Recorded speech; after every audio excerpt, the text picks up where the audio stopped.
Greetings, Dr. Beckett. Welcome to the Quantum Leap Podcast.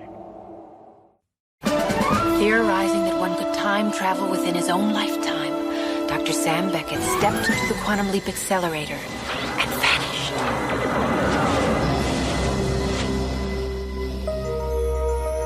He awoke to find himself trapped in the past, facing mirror images that were not his own, and driven by an unknown force to change history for the better.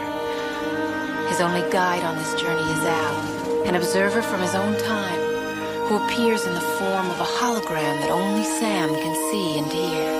And so Dr. Beckett finds himself leaping from life to life, striving to put right what once went wrong, and hoping each time that his next leap will be the leap home.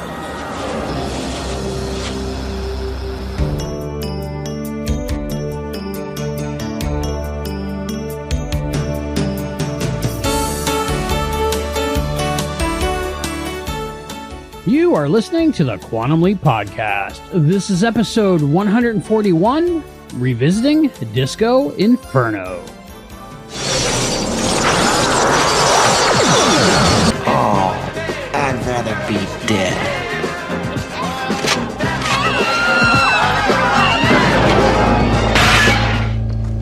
Chad, you alright, guy? I've been hit.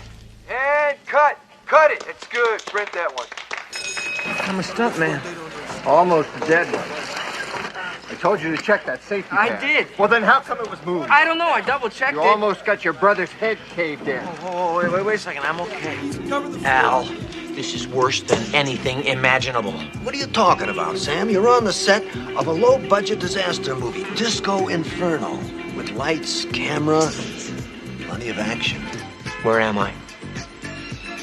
You're in Burbank, California, April 1st, 1976. What, do you tell me I'm the butt of some cosmic April Fool's joke?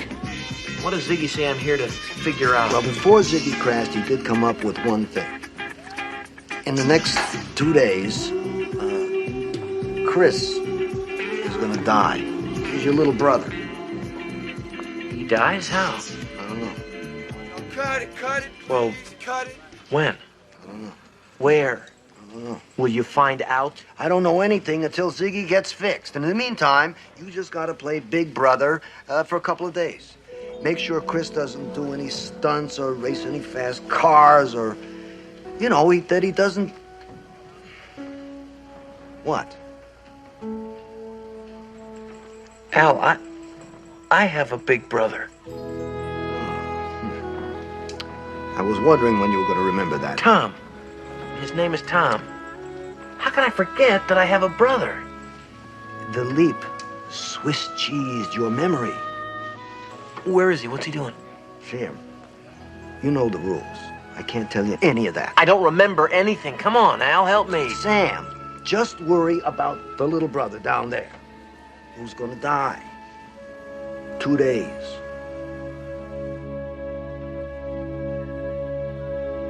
Welcome to the Quantum Leap Podcast, everyone. I'm Christopher DeFilippis. I'm Allison Pregler. And I'm Matt Dale. And I'm QLP host Capricorn. Anyway, so today we are revisiting the classic nice series. Nobody, huh? Nobody's biting on that one? It went over just as well as the joke in the episode. Yeah. And that episode is Disco Inferno. What were you going to say, Matt? Yeah, what were you you had a going to real say, zinger Matt? there. No, I didn't. No, I was just going to explain the reason I kept quiet, besides the fact to make Chris's joke fall flat, was because I'm on the cusp. So I'm like two different ones. So I can just jump in and go, oh, I'm this, without a big explanation, which totally would have killed the flow. And I feel like that's what I've just done now. So I'm Scorpio/Sagittarius. You have to elaborate now. So you're 2 star signs? Yeah, because if you're on the cusp, the star signs shift a couple of days either way, depending on what rag you're reading them in. Sorry for anyone that believes in star signs. But I'm usually Scorpio, but sometimes Sagittarius. I'm a Sagittarius. Sometimes we're aligned there. Yeah, exactly. But only sometimes. And this is where the whole star sign thing falls apart if it hasn't already. Aw, beans. That's why some shows you guys are really jiving and some shows you guys are at loggerheads because, Scorpio and Sagittarius, that epic rivalry. Am I right? Oh, exactly. Is that a thing? I know nothing. I don't think it's a thing. I'm just making shit up. So thank you, Matt, for that. I didn't know that. So see, we all learned something. The more you know. And hey, we're talking about Disco Inferno today. Burn, baby, burn in your star signs. This is the one with Sam as a stuntman. Yeah. The Forbidden Disco episode. Oh, you make it sound so exciting when you put it like that. It's the Forbidden Disco episode. It's because this one is the one that was frequently omitted from streaming services for some reason. I don't know why. It's not now, but it used to be. So it was kind of like a lot of people that were binging it were like, what about that disco episode? What happened? Yeah, a lot of it seems to be one of these accepted bits of fan wisdom. Oh, it's because of all the music in it. It's because of all the music. There's other episodes that have got more music. There's 4 needle drops in this. Yeah, I don't know. 3. No, 3 needle drops. There's the music. There's also footage from the movie Earthquake. I have no idea if any of that would have affected it or if there was some other weird reason. Sometimes streaming just omits things for whatever reason, like a master doesn't get supplied or there's some other, there might not even be an actual reason it wasn't there. Just for whatever reason, somewhere along the line, it got omitted. So interesting. I always figured it was the music. So I'm right there with the fan theories, I guess. But there's a lot of music in the show, though, that wasn't omitted in streaming. So it'd be weird it was just that one. Unless there was like one song they really couldn't clear or couldn't cut for some reason. I have no idea. And this is one of the ones that has music replacement for the DVDs, or the early DVDs anyway. So it's not like they didn't have an audio track they could have fallen back on if that was a problem. All 3 of the needle drops were replaced for the first releases of the DVDs. So, yeah, that was there as an option. So it seems obvious for it to be the needle drops, but also possibly too simple an explanation. I think, yeah, I'm with Allison. I think it's just one of those things that shit happens, or earthquake. There's some stuff that like it doesn't end up on streaming services because it was, not aired in some places, or it was like for some reason taken off and then it's fine now, but the people doing the streaming didn't bother looking up, what episodes are included or whatever. Let's just call it the Forbidden episode, and then in the vague possibility there's somebody listening to this that's not seen it, they'll just assume that Al gets his butt out at some point, or something like that. It was controversial. There's just too much country music going on here. There's too much polyester. There's too many mood ring jokes and Gerald Ford gags. He's shaking his booty on the dance floor, and boy is he ever. There's so much nonsense in this episode. I can't wait to get into it with you guys. I do want to do some first impressions, but I also want to let everybody listening know that we are proudly bringing you an encore interview on this show with Quantum Leap stunt coordinator Diamond Farnsworth. Albie spoke to him many years ago, and I just figured this would be a perfect show to have him on because he's been Scott's personal stuntman throughout this series, and I think he's Scott's go-to guy still. He was doing NCIS. They talk about that in the interview, but he also did all the stunts for this episode. So he tells Albie about that as well. So yeah, it's just really cool. I listened back to it this morning and I said, oh, this is perfect. Awesome. Yeah, this seems like a cool guy, Diamond Farnsworth. Cool name. Yes. He even describes why he has that name. So there we go. Yeah. So it's chock full, everyone. So stay tuned for that after the break. But hey, let's get some first impressions of Disco Inferno. I'm going to dislike this episode a lot if you keep singing through this, Chris. All right. Allison, what did you think? Yeah, I think this is a fun episode. Like, I would say above average. Maybe not like a favorite of mine, but I think it's fun. How about you, Matt? Yeah, it's a fun, silly episode. I really like it. There's plot holes aplenty, but as long as you squint through that, it's a really good one. I did really enjoy it as well. I think that it's very good, not only as an example of a classic feeling leap, but also great character work in this one. Oh, yeah. Great Sam and Al moments. Yeah, and some Sam lore that is, I guess, for the first time ever, even though we all know it now. So some good stuff to dive into on this episode. So let's go to our booties out on the dance floor, because 70s disco, mood rings. Hey, do you get it? What's your sign? 8-tracks. Oh man, is this the first time they went to the 70s? I think it might No, be. the 70s was star-crossed, but this is the first time they go into disco glam 70s. But it's weird because this episode really, it's kind of a deceitful title. Because it's not really about disco. There's a movie called Disco Inferno that features some disco in it, but this is really about kind of the country-flavored version of the 70s. They drop a reference to Urban Cowboy, it was early 80s, but I mean, that was kind of the shift into that. Mm-hmm. Yeah, I mean, it's funny to me that he leaps in as basically John Travolta in Saturday Night Fever, right? With the pose and everything. Oh, yeah, absolutely. That was because of Saturday Night Fever. And then they refer to Urban Cowboy, which was John Travolta's 80s music movie, right? But all of this, maybe this is just me looking through the 2023 eyes. All of this seems to be presented as if it's like the 70s was another land. This was 13 years before the episode was made. He's gone back in time 13 years, and they're making out like it was the ancient history. Well, as I say, maybe that's because it's ancient history now, but it wasn't when the episode was made. It was a decade ago. Yeah, it's because this was during the era of Quantum Leap where they like to describe the decades a lot, like, do you get it? It's the time travel stuff. Mm-hmm. But for some reason, I love that this is a through line in the show. Sam really just has a dislike of the 70s. Just disgusted by the whole era. A mood ring from the self-obsessed 70s when everyone was getting in touch with their feelings. The me decade, where everybody had the morality of 2 dogs in the park. And I kind of like it because it's not really rationalized. I guess he's just saying, like, people were self-centered or it was stupid and tacky and I just hate this stuff. It's interesting. Like, I like that he hates it and Al loves it. But hang on, Sam comes up saying like, oh yeah, I hate the 70s. It's so everyone's so self-centered and me. And then Al says, oh yeah, back at the project, we've all just stolen money from the boss. Ziggy, he crashed on us the other night, and ever since, he's been doing screwball things like he put extra zeros on everybody's paychecks. So half the staff rushed out on vacation. But hey, you keep talking about the 70s being selfish. You know what I love too? Sam calls this the worst thing. Like, he says it's worse than anything imaginable that he's in the 70s. The last episode, he killed a man. He's like, this is the worst thing imaginable that I landed in the 70s in a disco party. Ugh.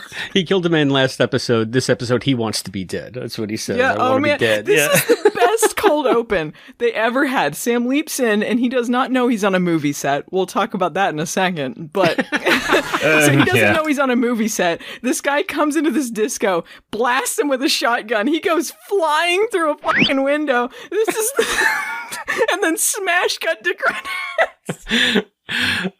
Yeah.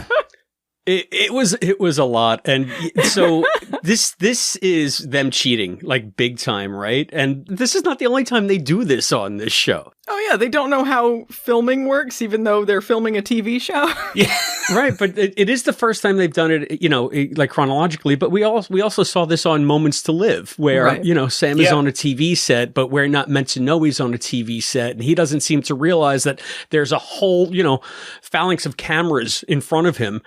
Somehow he just misses that fact. He thinks he's in the moment trying to keep someone alive or trying to get away from a killer. And it's just like, I mean, what?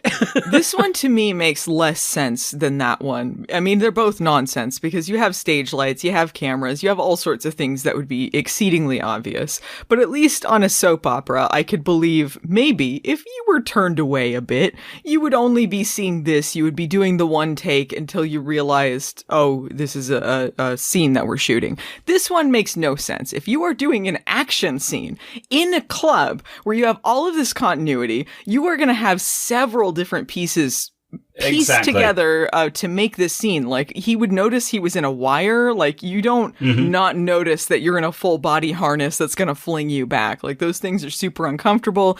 That would be just a shot in itself, would just be on the wire. Like, you wouldn't be filming this entire scene of dancing and then the guy comes into the club and all that. Like, that's just nonsense. Yeah, the fact that he could walk around freely, number one. Yeah. I guess it's just a lucky thing that wire didn't trip anybody else, because where is it? Is it suspended from the ceiling? I don't know how that works, but obviously it's something, a physical thing that's got to pull him back. It would be behind him. And then thank God he hit his mark so that he could go through the window just by luck.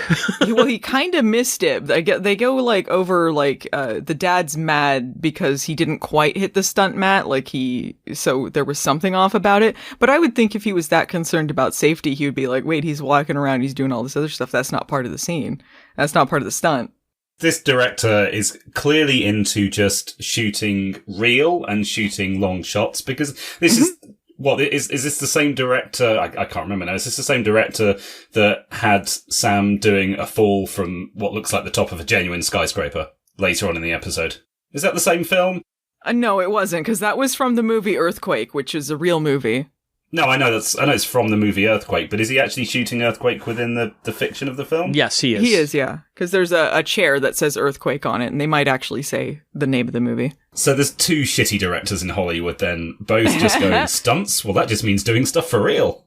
I would love to know how in universe the stunt on Earthquake was set up, because you got like this fall from the building into a stunt bag, which I think some movies might do that. I'm not sure if it would be quite from that height, but the way that they have the setup is Sam's got the wig on. He's at the top of the set. He's talking to this other stunt lady. She pushes him off. And then I guess they're filming, and he doesn't seem to know that he was going to fall. And it's like, would you not have any rehearsals? Would you not have anything where you talked about it beforehand? Like, especially if you're falling into a stunt bag from that great of a height on this big Hollywood movie. Like, Earthquake was a theatrical movie. Like, that makes no sense to me. Sam is falling for 6 seconds. How high up do you have to be falling for 6 seconds? I don't know. I don't know if they would really do them from like as high as, I guess if they showed him falling, then maybe. I mean, if you watch that sequence in Earthquake, it's very clearly all done as you would expect it to be, like a couple of feet from the ground and then composited in. It's not a 6 second fall. I did a bit of research about falls, and the world record free fall stunt was from somebody who did a fall that took 7 seconds. So he's very close to a world record for a free fall. This stuff doesn't make any sense in universe because...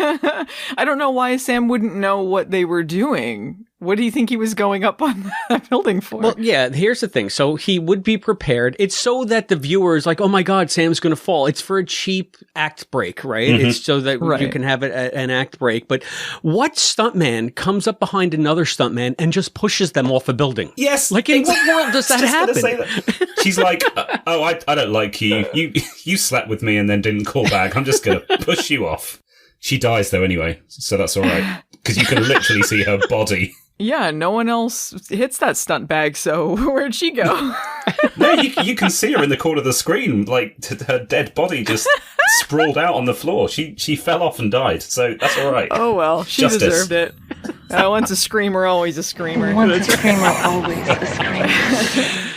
That was a cute line. But also, was him hanging off of that beam and reaching for help supposed to be part of the scene? Because Sam doesn't seem to know the scene. But then the one guy comes in, Ben Cartwright. Ben Cartwright! Lauren Green. Al is like excited that he's going to save him. But it's like, either this was in the scene or it wasn't. Like, did they think this was going wrong? Like, what was happening? Maybe just some very serendipitous actions on Sam's part that just happened to coincide perfectly with the way the stunt was originally intended to be set up. Mm-hmm. Maybe, sure. Yes? I mean, that's the only stuff that kind of took me out of the episode because it was just so blatantly dumb. All of it done for just like a cheap, suspenseful moment or whatever, with him getting shot. Oh no, what happened to Sam? Or, him hanging onto that I-beam. Oh no, Sam is going to fall. Well, yeah, he was there. They were talking about the fact that the stunt was a fall. It's a fall. Yeah, they keep trying to pull like the stunts are real, even though the audience knows that they're stunts, but Sam doesn't seem to know they're stunts or what's happening in the stunts, and it doesn't really work, like if you think about it for a little bit. I was wondering too, like in the first scene, when he's filming part of Disco Inferno, and he does the like shooting stunt, and he goes off set, and people just continue to dance like this is a club. There's a bar. Maybe they're shooting in an actual club, but why would they have people like dancing to music while they're setting shots up? Like, that doesn't really make sense to me that it would just be going on like that. Method acting. Some second unit stuff. Maybe they're just getting some filler shots. I think the club in the Plays the Thing, the fake band did a bit of jamming in between shots. So, maybe. But the Plays the Thing wasn't a movie set. Yeah, like, they were setting up shots, and especially if you're trying to do continuity with the dancing and all that, you wouldn't want all of your dancers just, A, dancing when you're not shooting anyway, because they're going to tire themselves out, but B, like, it's just going to be a continuity mess. I'm not talking about within the fiction of the Plays the Thing. I mean, in real life, when I interviewed the guitar player, he said they did some jamming, but I don't think that was literally between shots, to be fair. I think that was like on lunch breaks and stuff. But they were messing around on the set because they had a good set to play with. Sure. So, I don't know. That was just me name dropping that, hey, I got to speak to the guitarist and the Plays the Thing. So ignore it. It's not relevant information for this. No, that's cool. That's cool trivia. Maybe they did do stuff like that. It just seemed like I was like, oh, they're in a club. Wait, no, they're shooting a movie. Yes. Yeah, it's both. It's whatever the plot needs at that moment. So. Mm-hmm. We did get to see Al dancing to the Hustle, though, and that was great.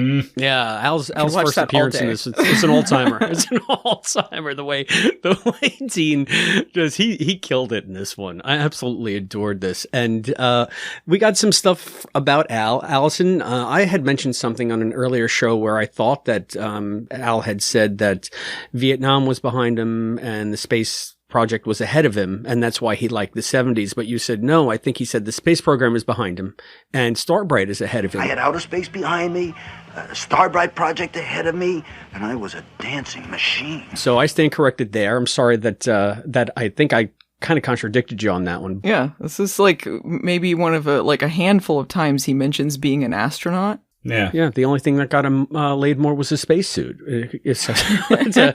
So this gives me, again, I think we've had this question before when we did Diaper Monkey. When exactly did Al go up into space? If it's the 70s, it had to be the Apollo program. And if it was the Apollo program, how did he do that while he was in Vietnam?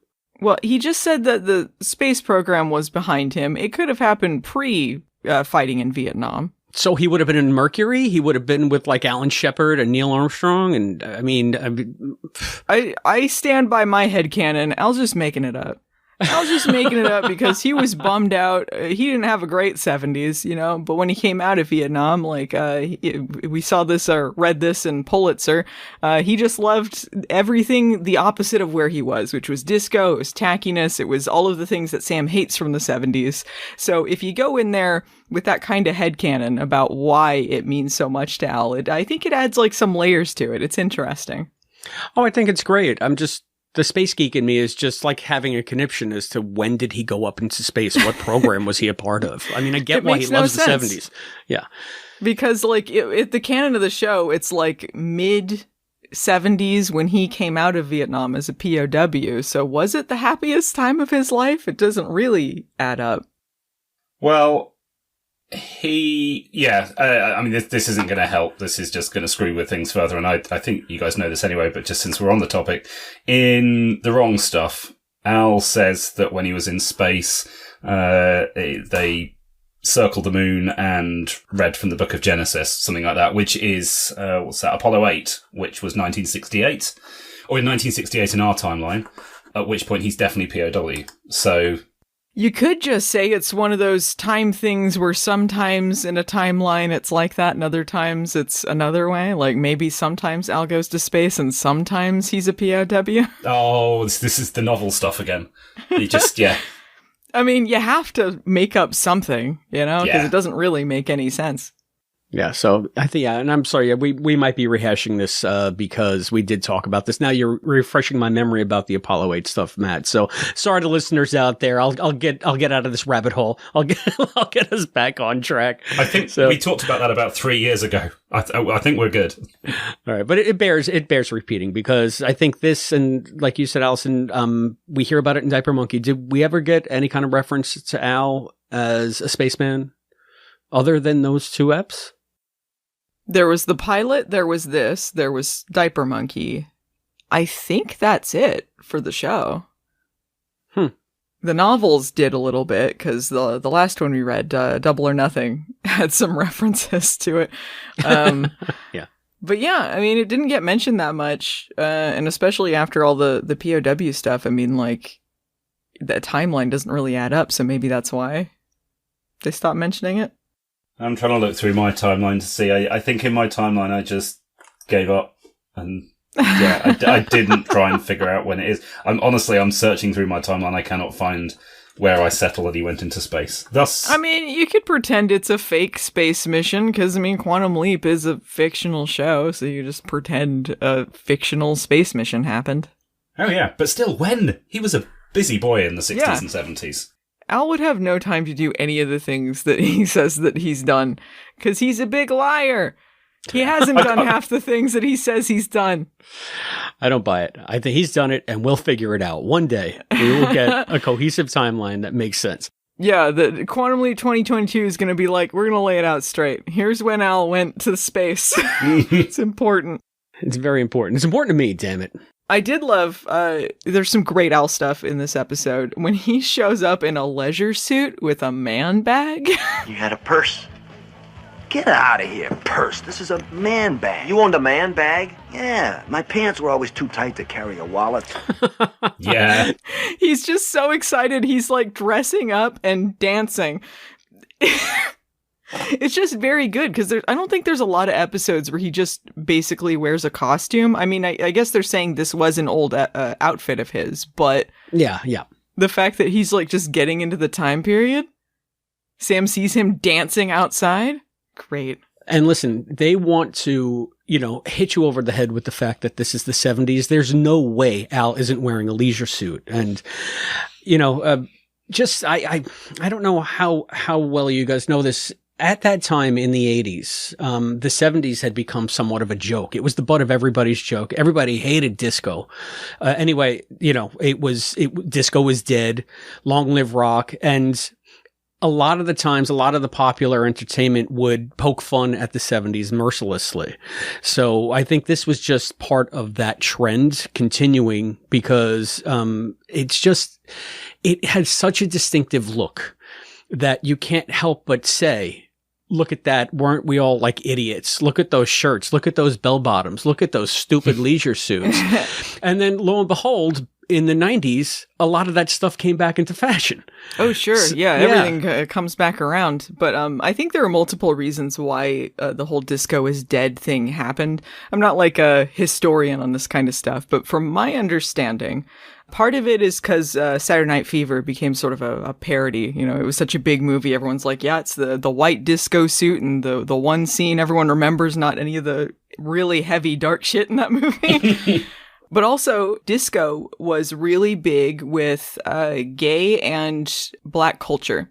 And there was that backlash against that because of prejudices. So that's part of the reason why the whole disco is dead thing got pushed forward. I mean, I'm sure there's a lot of other things like people are embarrassed about things from their past sometimes. You look at things from the early 2000s and you're like, ooh, cringe. Oh, I mean, I have baby pictures, not baby pictures, but I have pictures of me as a toddler in my leisure suit posing with my brother in his leisure suit. So I think that's part of the whole embarrassment from the 70s. Did you have a man bag as well? I did not have a man bag. Yeah, but in my defense, I didn't have a wallet to carry in it either. Your diapers were too tight to carry a wallet in it. Right. No, I must have been 6 or 7 in my little blue leisure suit. So I can say firsthand, boy, I look dumb. Can I just check with you guys, because maybe this is a British thing, but I've been the proud owner of a series of man bags for the last 20 years. Did they go out and come back, or did they just go out? If you want to have a man bag, have a man bag. It's so dumb to be like, oh no, a man bag. That girls wear purses. Yeah, for me, it was always like a gender thing. Guys didn't have purses, and we call them merces if you do have Merces. one. But they're not common. They're not common in my experience, although I do know one person that uses one. But you don't talk to them. Yeah, I don't talk to them. I'm not going to talk to you after this podcast either. So good job, idiot, for breaking up the show, you Scorpio. But yeah, I don't even like carrying like stuff in my pockets. That's how much I hate carrying crap. When I go to the city, I have my money clip and maybe my key fob. And that's it, because I don't want to be, even if I have, like, my cell phone is a pain in the ass sometimes. It gets too bulky in my pocket. So there's no chance I'm carrying a Merce. Yeah, well, you know what? Women hate carrying purses too, but they don't make our outfits with pockets that are big, or they're like too tight to carry your wallet in, much like Al. I relate to that. So you gotta have a purse, and then that's for, your husband or your boyfriend to like put stuff in. Like, can you carry this, please? Guilty. You have a purse. Yeah. She's figured it out. Run! I didn't want to say, we were talking about Al's outfit. He had his leopard print suspenders on again. I think he wore them like in Right Hand of God or something also. I love those leopard print suspenders. They're so good. He looked great in this episode. Yeah, I mean, that first outfit that he was wearing when he was doing the hustle was spectacular. Yeah. It was like, a blue suit? Yeah, it was like a blue suit, white shirt. It was like classic Al. It wasn't that outlandish, but it was just like a perfect example of Al's look. Yeah, he just looks slick, Yeah, and the way he was cutting a rug, too, I guess that helped. So, yeah, but I mean, the way Dean danced in this, I think you could tell he was having a ball, like in real life. Yeah. He really just, just chewed into this part for this episode. And who knows, a lot of his stuff. Was this that... Do you think he got his moves while he was doing that kickboxing stuff or whatever he did? Oh, man. I don't think Dean Stockwell... Stick fighting. Yeah, Stick Fighter is the name of the movie. But, I don't think he was ever much of a dancer, but he always had, like, such a cool, like, vibe about him that you didn't really care. I did see him do choreographed dancing in that movie he did with Neil Diamond, was it? What is it called? I'm going to look it up. Human Highway. I remembered it now. Neil did Young. Do some Neil Young, yeah. He did some choreographed dancing in Human Highway there, but it was like a whole big group. It seemed like, from what I've heard, he picked up like fight choreography pretty well. So, I mean, maybe if he was trying to do like some sort of dance choreography, like that they went over a little more, he might have picked it up, but I don't know. But yeah, he was cool in this episode, so it just felt like he was just vibing. Yeah, and the episode was better for it. It helped you get over some of the sheer stupidity of of the bees, and I got to say, it uplifted the proceedings a little bit, because as good as it was to see sort of a standard kind of leap, or them, establish that this is maybe the kinds of things Sam is going to be doing, it was still, I don't know if it was a very strong leap story. What did you guys think of, poor Chris, poor pouty Chris? No, I thought it was fine. I thought they did a good job of like the drama and the comedy. Like I cared what was going on with him. I thought the girl that played his girlfriend, Kelly Williams, I thought she did a good job too. I don't know if this was Chris Cam. He's the one that played Chris Stone. I don't know if it was actually him singing that song, but it was original song for the episode, and I liked it. I thought it was a good song. Yeah. Out of sight, can't see, best you let me. I'm harding like a wanted man. Out of time, too late, my mistake. But you gotta. So, Matt, do you have any info on that song? Because I tried to look it up online, and the only thing that I was able to parse from, I guess, comments on YouTube, some people seem to be convinced that the guy who sang the song was like a guy who sang TV themes in the 80s, and Hardcastle and McCormick came up as a reference quite a few times, and then other people saying, no, it's the actual guy, it's Chris Cam singing the song, but I don't think so. What have you found out about it? Yeah, it sounds like you got further than I did. I never got to the bottom of that. I assumed that as I generally assume, that since this was a guest spot, they'd have hired a singer and that was him singing it. It's not always the case, though. I guess it depends. I know, but it just seems like, why hire 2 people when you can hire 1? I know it happens, but my immediate assumption in the absence of any other evidence was that it was Chris actually singing, but I'm quite happy to be proved wrong if anyone has any paperwork, but I don't, unfortunately. We got to get Velton back on the phone. He could probably tell us. But I can say, now that I read that it was the guy who maybe sang the theme for Hardcastle and McCormick, I used to watch that show, and now I can't unhear it, because I do recall that it had kind of a beefy voice singing whatever the theme of that was. I used to watch that show. It was pretty good. Brian Dennehy was in it, I believe. Anyway, I liked their story. I liked Sam's chemistry with Chris in this, especially when they were talking about the music. They really came across to me genuinely as brothers. So I thought that was a nice play. And I think it's just because Scott's so naturally charming.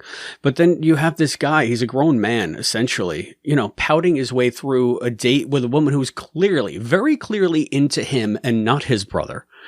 And she even says, look at, he looks like an idiot. He's just, I prefer someone wearing exactly what you're wearing. Get it? Just throw yourself at him already. I think he's just worried his brother's going to move in on his territory. I think it's just a thing that happens a lot, and he's got a chip on his shoulder about it.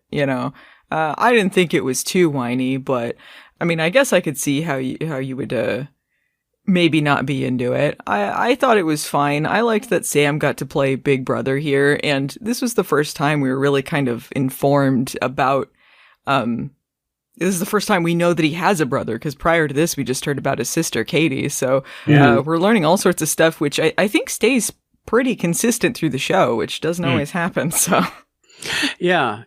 And I was waiting to hear, something that was going to contradict something that came later, but they kept it pretty vague. And I liked the fact that, that they brought up Tom in this, and that it was a reveal that he had died in Vietnam. Now, we all know this. So I'm trying to gauge, what would that impact have been, having seen the episode for the first time, not knowing that not only Sam had brother, but his brother is passed. I felt really bad, and I knew it was coming. Yeah.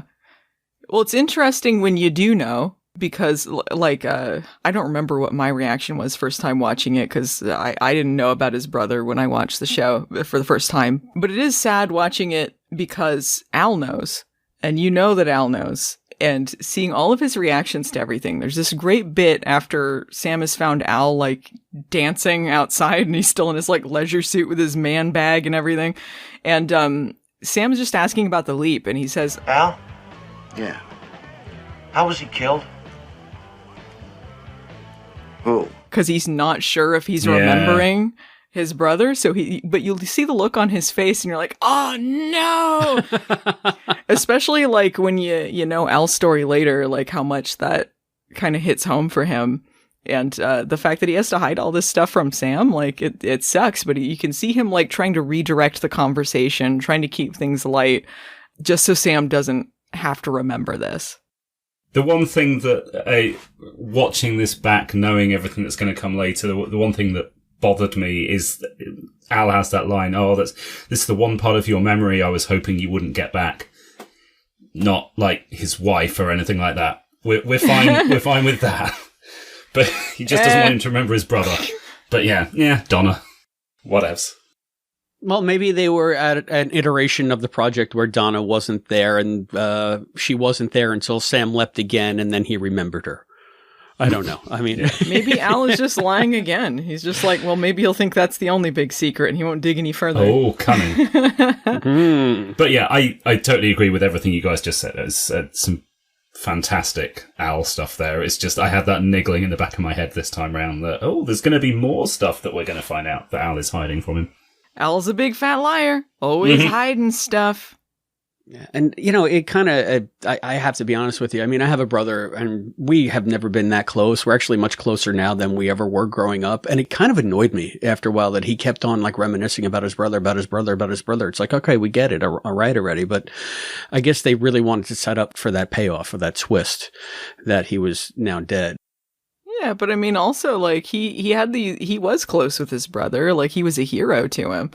He even talks about it in this episode, the fact he got him to go to MIT instead of playing basketball, how, like, he'd kind of be hard on him because he wanted him to reach his potential. And especially, like, he didn't remember any of this stuff before, so he's rediscovering all these things about him. So, I don't know.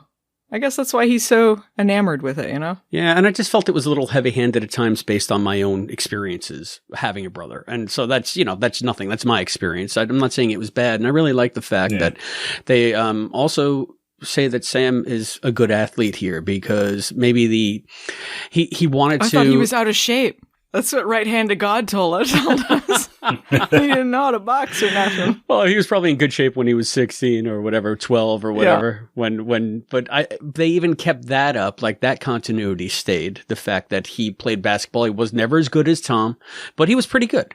And, the fact that in the leap home, Tom is saying that professor said Sam has a brain that comes along once in a generation, maybe a couple of generations. He shouldn't waste his time at Indiana State on a basketball scholarship. So all this jives. I don't know if they went back and they really looked at this script to base some of that stuff on, or if it was just a happy accident that all of it jives just about perfectly. But I'm glad it did because, again, watching these early episodes, you're waiting to see, okay, where's the lapse in continuity here? What's the stuff they're going to fix later? And it didn't take me out of it at all because it all, everything complemented itself. And it was great. It's kind of like when I was seeing Al dance on the dance floor, I was thinking of Pulitzer. And that's why I think that's one of the great books of the novel series because it enhances the viewing experience for the episode with the background that it gives because it's so compelling. It's not just like a, dopey leap about somebody trying to kill Sam that some hack would write. But I can't wait to talk about foreknowledge. I've got no decent citation for this, but apparently all the stuff about Tom was written by Belisario. So this is a Paul Brown script, but the original script had Katie as being the main topic for that whole sibling stuff. Oh. And Belisario added in Tom, and of course Belisario wrote Leap Home. So that could explain the fact that it was so consistent. That was just noted in another fan publication. They didn't quote their source, so I don't know how much faith to put in that, but no reason to believe that's not true. Well, that's odd to me that Katie would be the focus yet again, because we already saw him think about her in Kamikaze Kid. So that they would do it again so soon. Yeah, maybe that was the thinking. He wanted to have change it up a little bit.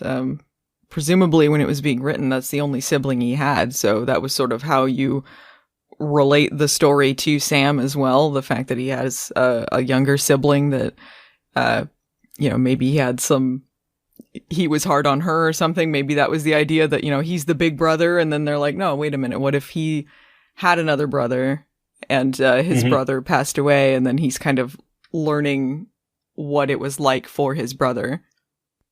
Like, it makes it more interesting. And I think, like, the reason he doesn't go on about Katie like he does about Tom, because he's mentioned Katie, but he does not have quite the reverence for Katie that he does for Tom. He had such, like, an influence on him that really changed his life, because he was the one that pushed for him to go to MIT. You're talking like 1960s small town Indiana. His parents probably have no idea what to do with this genius kid. Yeah. And he's thinking, like, why is he sitting here on this farm doing this stuff? Like, he should be using his brain. Like, he can do a lot of things with this. And even Sam is like, no, I want to play basketball. I want to be like you. And he's like, no, like, there's so much more that you can do. And that really set Sam on that trajectory toward everything that he did. And there's a really healthy dollop of hero worship involved here. He clearly idolized his brother. He didn't just, like him. He didn't just enjoy his company. He freaking idolized him.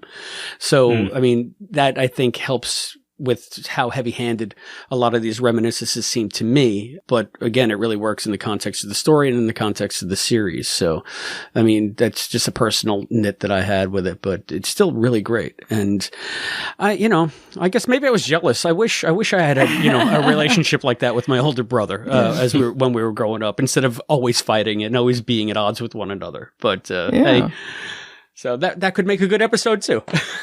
Yeah, not everyone has the same relationships with their siblings or their family, you know? Yeah, anyway. But I mean, I thought it was just heartbreaking when Sam remembers that he's dead and Al has to like confirm it for him. I mean, the acting was so good in that scene. And Scott Bakula is wearing this like flower and bees embroidered jean shirt and you don't even care. Yeah.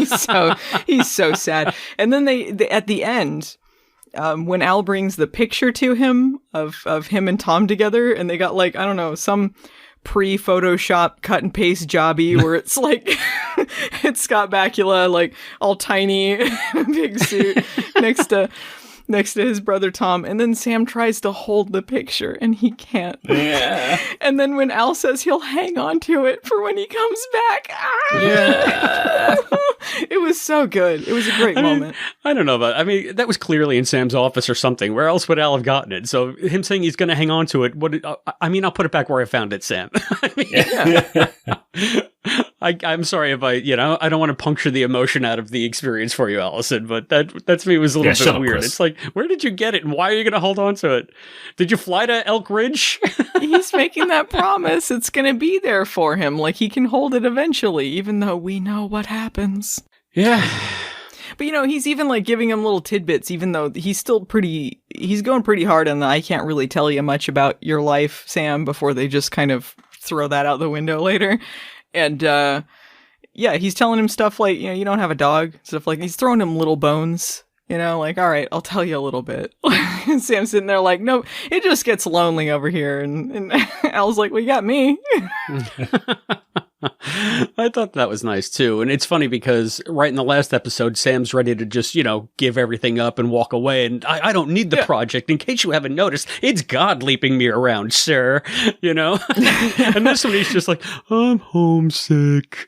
Do you think I'll leap all the way back this time? You have no heart. You don't like anyone being sad. I do I like sad stuff as much as the next guy. I just, sometimes I like to dunk on it too. So, and you say, we know what happens with Sam. There's nothing to say that he didn't leap back to the project somehow and grab some of his things or, reminisce about some things. Well, the last title card kind of says he didn't.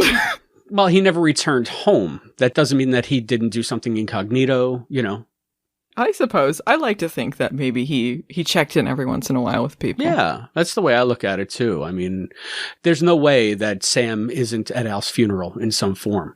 There's no way that Sam is going to let Donna rot in the project. I mean, I wrote a story about that too, about him changing her life. I feel like that's something that he would do. So I can see him going back and seeing his mom. I can see him going to see his sister or his brother, at least in some way touching base with them, even though he has decided to continue leaping for the rest of his life. Because he gets to have his cake and eat it too. He's leaping himself. So why not? Yeah. And then when he's gone, they don't remember him. So if it's anything like Stoppa. Anyway. You just made it sad again. Yeah. Yeah, I made it sad. Way to go, I made it Rooney.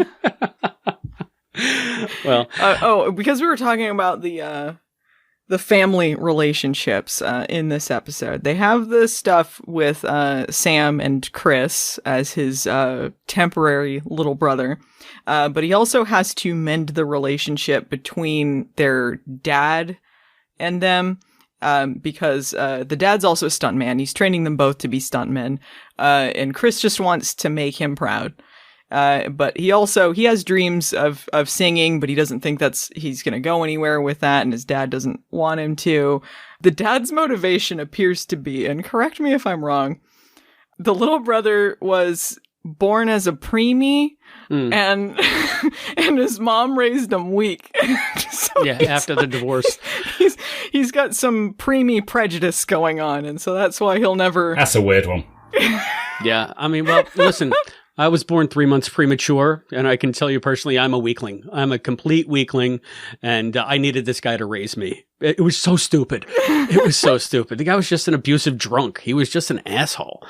And as the episode went on, I'm thinking, why do you even give a shit what this guy thinks? Why do you need his approval so bad? He's obviously a bad person. Because he's his dad, Some people just, they have this stuff with their parents or their family where they just can't Like, they want to get their approval so badly, and they're willing to overlook a lot of things or deal with a lot of things because they think that family is more than anything, you know? Mm. And maybe they did. I guess they did make up by the end, so. No, I get that. I was just F this guy, you know? Yeah. Oh, yeah. He was a jerk. Yeah, but, you know, did they make up at the end? Because they're still, you know, Sam and the dad are still debating Chris's future. And he even speaks up and says... he did a bet because of he did a bet. Gerald Ford tripping. He said he'd let him do music if he tripped. He's a man of his word. But he pipes up. And he's like, it's my life, guys. And Sam's like, shh, I got it. Yeah, but wasn't it so funny? At that point, when is Chris going to say, you know what? F y'all. Get my guitar. Yeah, he probably should have taken a little more control of his life after that, but they wanted to do the funny joke about Gerald Ford tripping. Matt, do you remember the ending in one of the scripts for this that involved President Ford? No.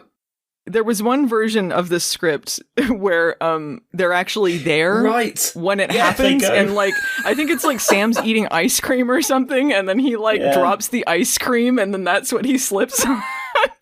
What? It's so stupid. How? What?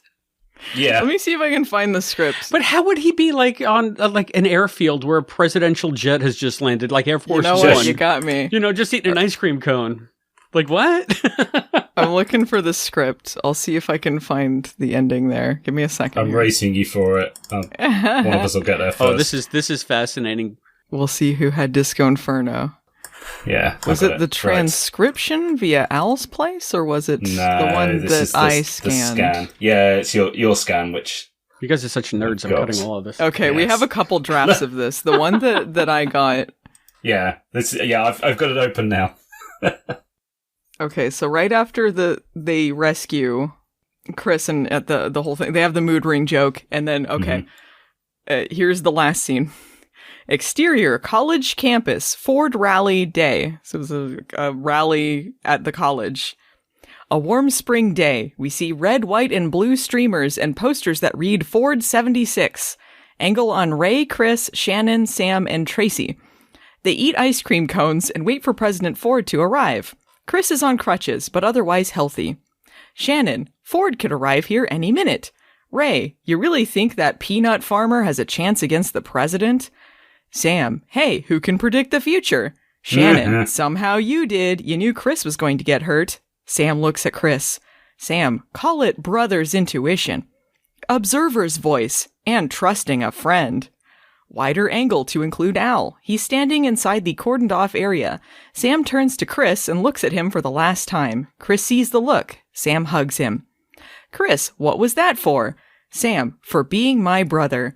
Chris is touched and embarrassed, but seems to understand in some strange way. Moving with Sam and Al. As he crosses through the crowd, he meets Al at an area that isn't quite so crowded. Sam, hey Al. Observer, how you doing, Sam? Sam, pretty good. Beat, thanks for looking out for me. Observer, nods. Hey, that's what I'm here for. We're a team, remember? Sam, heartfelt. And Al, thank you for giving me back my brother. Al smiles, touched by Sam's sincerity. Sam glances over at Chris. Angle on Chris and Shannon. They're laughing. Shannon wraps her arms around Chris. Omitted! Back on Sam and Al, watching Chris and Shannon. Sam smiles. So when am I gonna leap? Al shrugs. Student's voice. Look out, he's coming! The crowd surges forward. Someone bumps into Sam, knocking the ice cream cone from his hand. Police and security push the crowd back. The presidential anthem plays. Angle on President Ford. We see only the bald top of his head as he makes his way through the crowd. People cheer and wave American flags. On Al, he stands inside the rope, invisible to all the Secret Service agents and police standing guard. On Sam, he stands near Al on the other side of the rope. He cranes his neck to see the president coming toward them. Sam's eyes suddenly flick to the ground. Angle on ice cream. It melts in a puddle on the edge of a staircase. On Sam, his eyes widen as President Ford heads right for it. Sam, look out! Sam's scream is swallowed up by the roar of the crowd. Close on President Ford's foot, it steps right into the puddle of ice cream and slips. angle on Sam and Al. Their eyes mirror President Ford's bouncing trip down a long flight of stairs. The crowd gasps. The cigar drops from Al's mouth. Sam can't believe what he's just done. Sam, Al, was that what I was here to do? Observer, I don't know, but that was one hell of a stunt. Al watches in amazement as Sam suddenly quantum leaps. Fade to black. The end.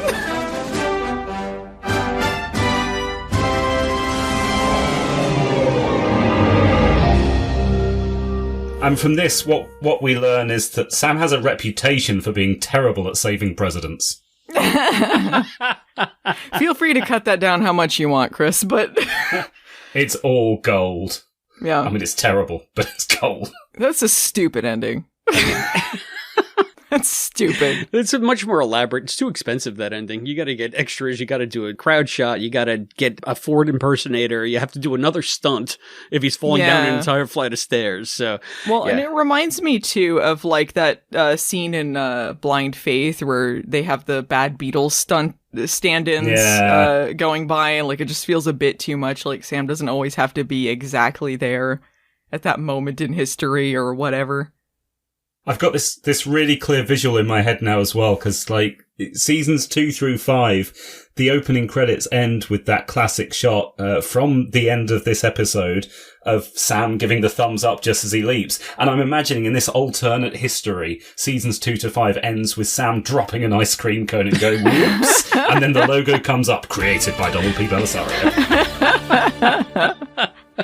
That is a great shot, him doing the thumbs up in the tacky 70s shirt and then leaping out. Amazing. Yet another iconic bit of lore from this episode. I think that's almost as iconic as the Fermi suit and the accelerators, that thumbs up leap. Oh, for sure. So thank you, Disco Inferno. I never expected us to get so far into the weeds on stuff that I didn't even have notes about, but you guys are just a font of brilliant information. Thank you. Because it's such a good episode. I feel like I undersold it a bit with my initial impressions. It's got good stuff in it. Right? So, okay, so we've had the alternate history, but there's a little bit more to talk about in the episode, no? What are the notes you guys have? Allison, what about you? I know that you always chock full. Okay, the beginning of the episode, this was before they have the saga cell, so they have like the recaps by Sam basically going over the previous episode. He does this analogy that is just nonsense to me. He's like, leaping around in time reminds me of my senior prom, and... There's always a guy who didn't bring a date and wants to dance with your girl. And it's like, what? Is that a Sam thing to do? He was at his senior prom and there's some loser stealing his date? Like, come on now. And I like that that's the analogy that he uses for Roger, who was trying to murder him and kidnap his wife. Yeah, it had nothing to do with Honeymoon Express. It was so clunky. You could tell they were out of them. They're like, we need a saga cell big time. And it was just like, how do we write into disco? How do we write into disco? Right. How do we write in? So that was, It was a stretch, a big stretch. And it wasn't until... it worked, I guess? Yeah, it wasn't until... Which one had the first saga cell? It was Another Mother? Another Mother. Yeah. Yeah, so it's going to be a little while. I also wanted to note Scott Bakula looks great in this episode. Mm-hmm. He's wearing these like tacky outfits, but somehow he makes it work. Like I thought they did the perfect like curl and feathering at the end of his hair. He's looking all studly in his tight shirts and pants. He's a beautiful man. I did like that shirt that he was wearing after the stunt, that black and red one with the weird stripes on it. He looked pretty cool. He looked good. Yeah. So the suit he initially leaps in just feels like, a tacky, stupid costume. But I guess in canon it is a tacky, stupid costume. So True. Yeah, him and Al both looked great in this episode. I was going over the episode stuff just to get some names on the Al's Place website because they usually have that stuff all located there. It's easy to find instead of hunting through IMDb, which I used to do like an idiot. But they had mentioned that Sam actually has much more costume changes in this episode than Al. Al only has 3. Sam has something like 8 or 9. So right. So that's some useless trivia for everybody during Quantum Leap Trivia Night. That's interesting. So what about Ziggy being down again, though? I mean, how many times has Ziggy been down now? Or is this the first? I just feel like Ziggy is already always down. What was the point of Ziggy being down in this? So that they could have like a problematic joke about Japanese chips? Is Ziggy fixed yet? We're having some problems with him. Right now he's... Right now, he's Japanese. What? Yeah, like they do like a little gong noise, and it's like, what is that about? And I was like, foreign microchips or whatever. I don't know what the point of that happening was, though. They have that part where Al talks about Ziggy being down and then like doing a bunch of weird stuff, and he put like a bunch of zeros on everyone's paychecks, like extra zeros. And like, first of all, why is Ziggy in charge of everyone's paychecks? Yeah, Ziggy runs payroll too, apparently. I guess. So everyone rushes out on vacation, steals a bunch of money, just the most unprofessional project in the universe. And then they have the tragic clown moment where Al's like, well, I can't go on vacation. I got to be on standby for you. And it's like, he can never leave except in the books, and he's just like constantly gone. Yeah, well, you know, he used to leave. Like in Right Hand to God, he would go home. And that's true. And go home, go to sleep, and he had the neighbor with the speakers. Maybe he got a talking to. Maybe he got scolded for being unprofessional. They're like, you got to quit leaving for basketball games and stuff.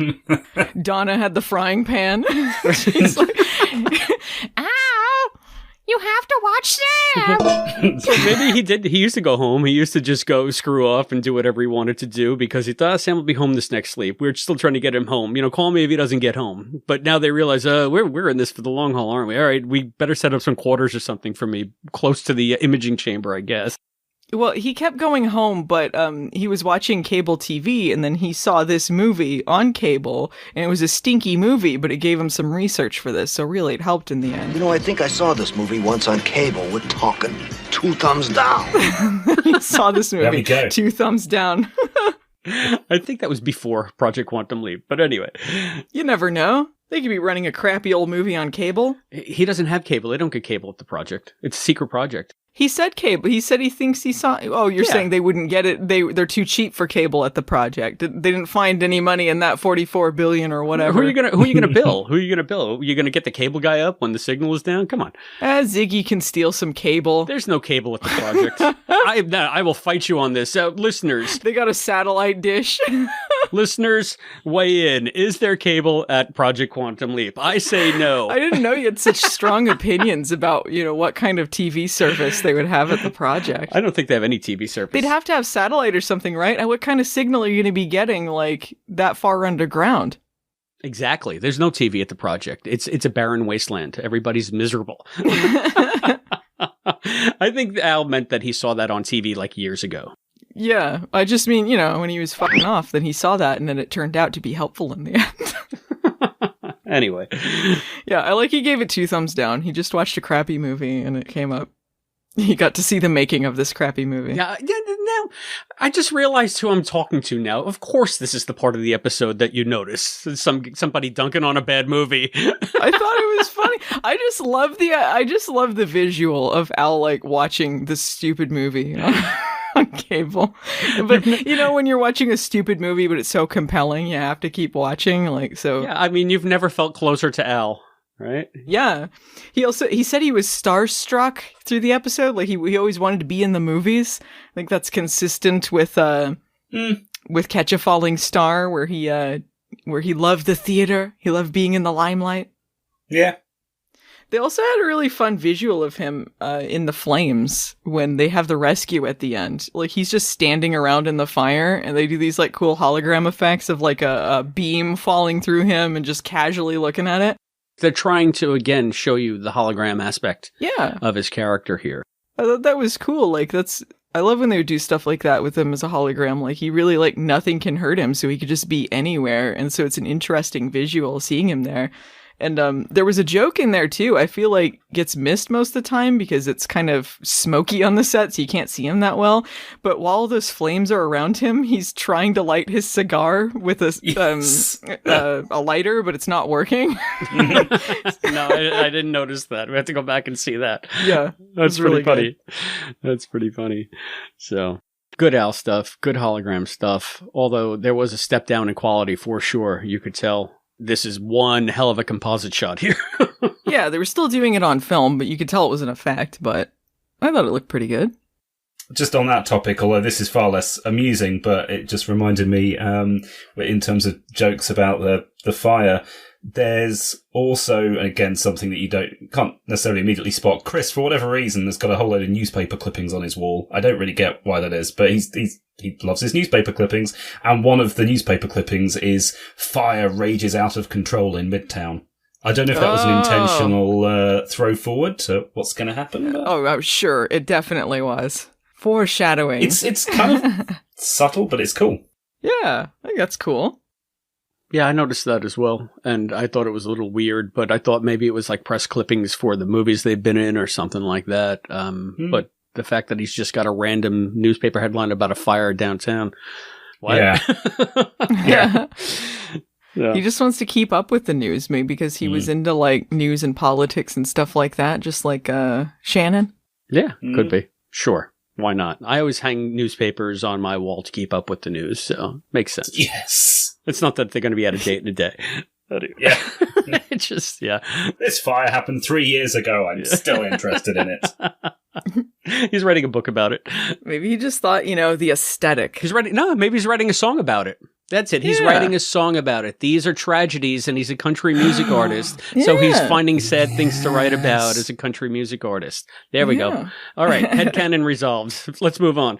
Thanks, Chris. Well, who we didn't talk about, who I really liked, was Arenshaw Walker as Tracy DeVore. Yes. Tracy DeVore. Aquarius. Boogie Town Records. She was the lady who's in this like casual flirty relationship with Sam through the episode. Yeah, she was great. Yeah, she was in charge of the music on the movie. Have no idea why she would be on set, but she's there, and she's immediately attracted to Chad Stone. So she's all over Sam. But it seems to be a consensual relationship between the two of them. Like Sam seems to be kind of like a little uncomfortable, but then he seems like he's into it. So they're just sort of casually together through the episode. And I think you answered your own question there. Obviously, her company is in charge of the music for the film, and she's partly doing it because she knows it's an opportunity to go and hang out with sexy Hollywood guys. She's just in it for the flirting. Not necessarily just in it, but she's like, hey, I want to come and hang out on set for a couple of days. I'm working with you, and the director's, we don't need you, but sure, why not? Just keep quiet and go and flirt with the stunt guys. Yeah, it was free love in 70s. This is just whatever. She's going around with her mood ring, pinning whoever she wants. She's just going to be in the background in the film, too. So eye candy for the background shots, for the was background she players. In the movie? She's sitting at the bar, which is a film set, which is a club, which is confusing. And yeah, but they were just hanging out at the bar. Because Sam was there, too, and his character just got shot. So I don't think they were filming. Yeah, but, you could have him as a background because he was meant to be the lead actor, and now he's himself. Like, he doesn't have any kind of stage makeup on, so... Oh, yeah, I guess sometimes stunt people will be background characters. Right, so it's like saying, like, if you see Diamond in the background... But they weren't shooting, they were just hanging out there. Or maybe they were, maybe they're always shooting. Yeah, who knows? Yeah, that's the point. Like, all those times in the show where you see Scott Bakula suddenly look a little bit like Diamond Farnsworth, like in a background shot, and yet there is Diamond Farnsworth front and center in How the Test Was Won, being like, hey, right. Yeah, he's hanging out with I'd Zeke. like to mount that mare. I just thought that was like unusual that Sam would be like just in a flirty casual relationship where he wasn't like, he didn't feel guilty about anything. It didn't seem like he wanted any long-term commitments or anything. He was just into it. And like, I thought she had some really great reaction faces to things. Like when girls are like throwing drinks in Sam's face, or like someone gets punched right in front of her and she's like, oh. I just thought it was good. I thought she was really cute too. She had a lot of cute outfits. And I gotta say, yeah, she's very attractive and very, very good personality. So if were I Sam, I'd be like, yeah, sure. Let's hang out. I mean, you're really cool. Yeah. And you're pretty and you want to kiss me. Okay, let's do it. Yeah, I just thought that was a fun detail for the episode. Yeah, she was a good character. And the way that they worked her in to be an integral part of, Chris advancing in his career, I like that because in this episode, there was so much oozing sex, let's say. And I guess because that was just the comedy relief for Chad, right? Or Chaz, whatever, the leapy Chad, right?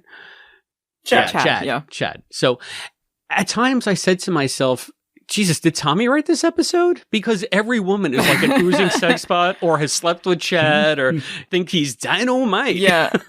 And there's a guy who's having like a relationship problem with his father. This is a Tommy episode. That's I hadn't true, noticed. yeah. Maybe Tommy gave Paul the idea. And he said, just put in this, this, and this. Oh, okay. This is easier than I thought, right? I have a great idea. Listen. You gotta begin the episode with Sam getting blown away into a window. Don't tell the audience what's going on yet. They just think he's just been blown away into a window. Yeah, I had one last note. This, I believe, is the episode where the sunglasses that Jean-Pierre Dorléac gave me were going to be used. Oh, I'm so glad you brought that up. That was my final note, was going to be a note to say, Allison, tell us about the sunglasses. Yeah. So, yeah, refresh everybody's memory if they haven't heard it for new listeners. Yeah, the costume designer, Jean-Pierre Dorléac, he gave me a pair of sunglasses that were going to be used, and I believe he said it was in this episode. Dean Stockwell was going to wear them. They're very similar to the red ones that he wore in Kamikaze Kid. They're like a purple-colored sunglasses. They're all plastic and translucent. Yeah, I guess they were messing with Dean Stockwell's eyes with the stage lights or something, so they ended up not using it. I guess that's why they didn't continue using those kinds of sunglasses going forward. That's so cool. But yeah, I own almost used, right? Almost screen used sunglasses. I think almost screen used is cooler than actually screen used, just because there's a story behind it. I love it. Yeah. I mean, yeah, I love that I have them, and thanks again, Jean-Pierre. You know, it was really, really cool. Yeah, that's awesome. I wish they had. Allison, I feel bad. I think they saw like a purple set of those would look good with that blue suit that he was dancing in. Oh yeah, maybe that was when he was going to wear it. I don't know. It would have made him just that much more cool. I imagine how much you'd love them if he wore them with the leopard suspenders. They'd be even cooler. Oh yeah, that'd be the coolest look. When you're editing, if you hear a tiny meow, by the way, I have a new kitten named Ziggy. Guess why? Ziggy, this was her first episode, was it not? This is her first episode, so if you hear like a little chirp, that's her. But you showed her Disco Inferno? I did. I was watching it just before. She loves screens, and I was watching it just before we recorded, and she was sitting at the desk staring intently at Scott Bakula leaping in into a disco suit. I took a picture of her. It was adorable. That's brilliant. That's the way, she likes it. Chris, told you about this once. All right. So, hey, congratulations on the new kitty cat, Allison. Sorry about the almost screen used prop, but it's still a cool story. Oh, yeah. No, I'm not sorry about it at all. I think it's awesome. Yeah. So maybe get a picture of new Ziggy in those glasses watching Disco Inferno. That'd be awesome. So I don't know about you guys, but I think I'm out of notes for Disco Inferno. Why don't we get some final thoughts, Allison? Yeah, you know what? I undersold it. This is a great episode. I don't know what I was talking about. It's all right. I think it's great. All right. How about you, Matt? Yeah, same for me, actually. I think just talking this through with you guys has made me appreciate it even more. This is a really fun episode. Bring it on. Yeah, it's a podcast first for me. I usually come in with a set opinion and it doesn't change, but I think I enjoyed talking about the episode with you guys more than watching it. And the next time I watch it, I can only now think about the discussion that we've had. So you've improved it for me. Thank you, both of you. Oh, thank you. The magic of the Quantum Leap podcast. The QLP is brought to you by listeners like you. Please go to patreon.com/quantumleappodcast and give as much as you can. For as little as $1 a month, you can be a contributor to the Quantum Leap podcast. It goes to covering our server cost and helps keep the podcast going. Thank you. Hi, I'm Diamond Farnsworth, and you're listening to the Quantum Leap podcast. I gotta move you, Ziggy. You're purring right next to the microphone. You think that's bad? Oh my God. I was editing together one of the Leaps Elsewhere, and I think that Scully must have been on top of Matt's microphone. Hey, everyone, we're back. What? Here it is behind the scenes at the QLP. All I hear is background. I'm like, wait, I can't noise reduce that. It's a cat snoring. I was just bored. That was me. Possibly, she is very noisy when she's asleep. The pets we know and love here on the QLP. I'm sure that you might have heard Penny barking downstairs at some point, but that's neither here nor there because, as promised, here is our interview with Diamond Farnsworth.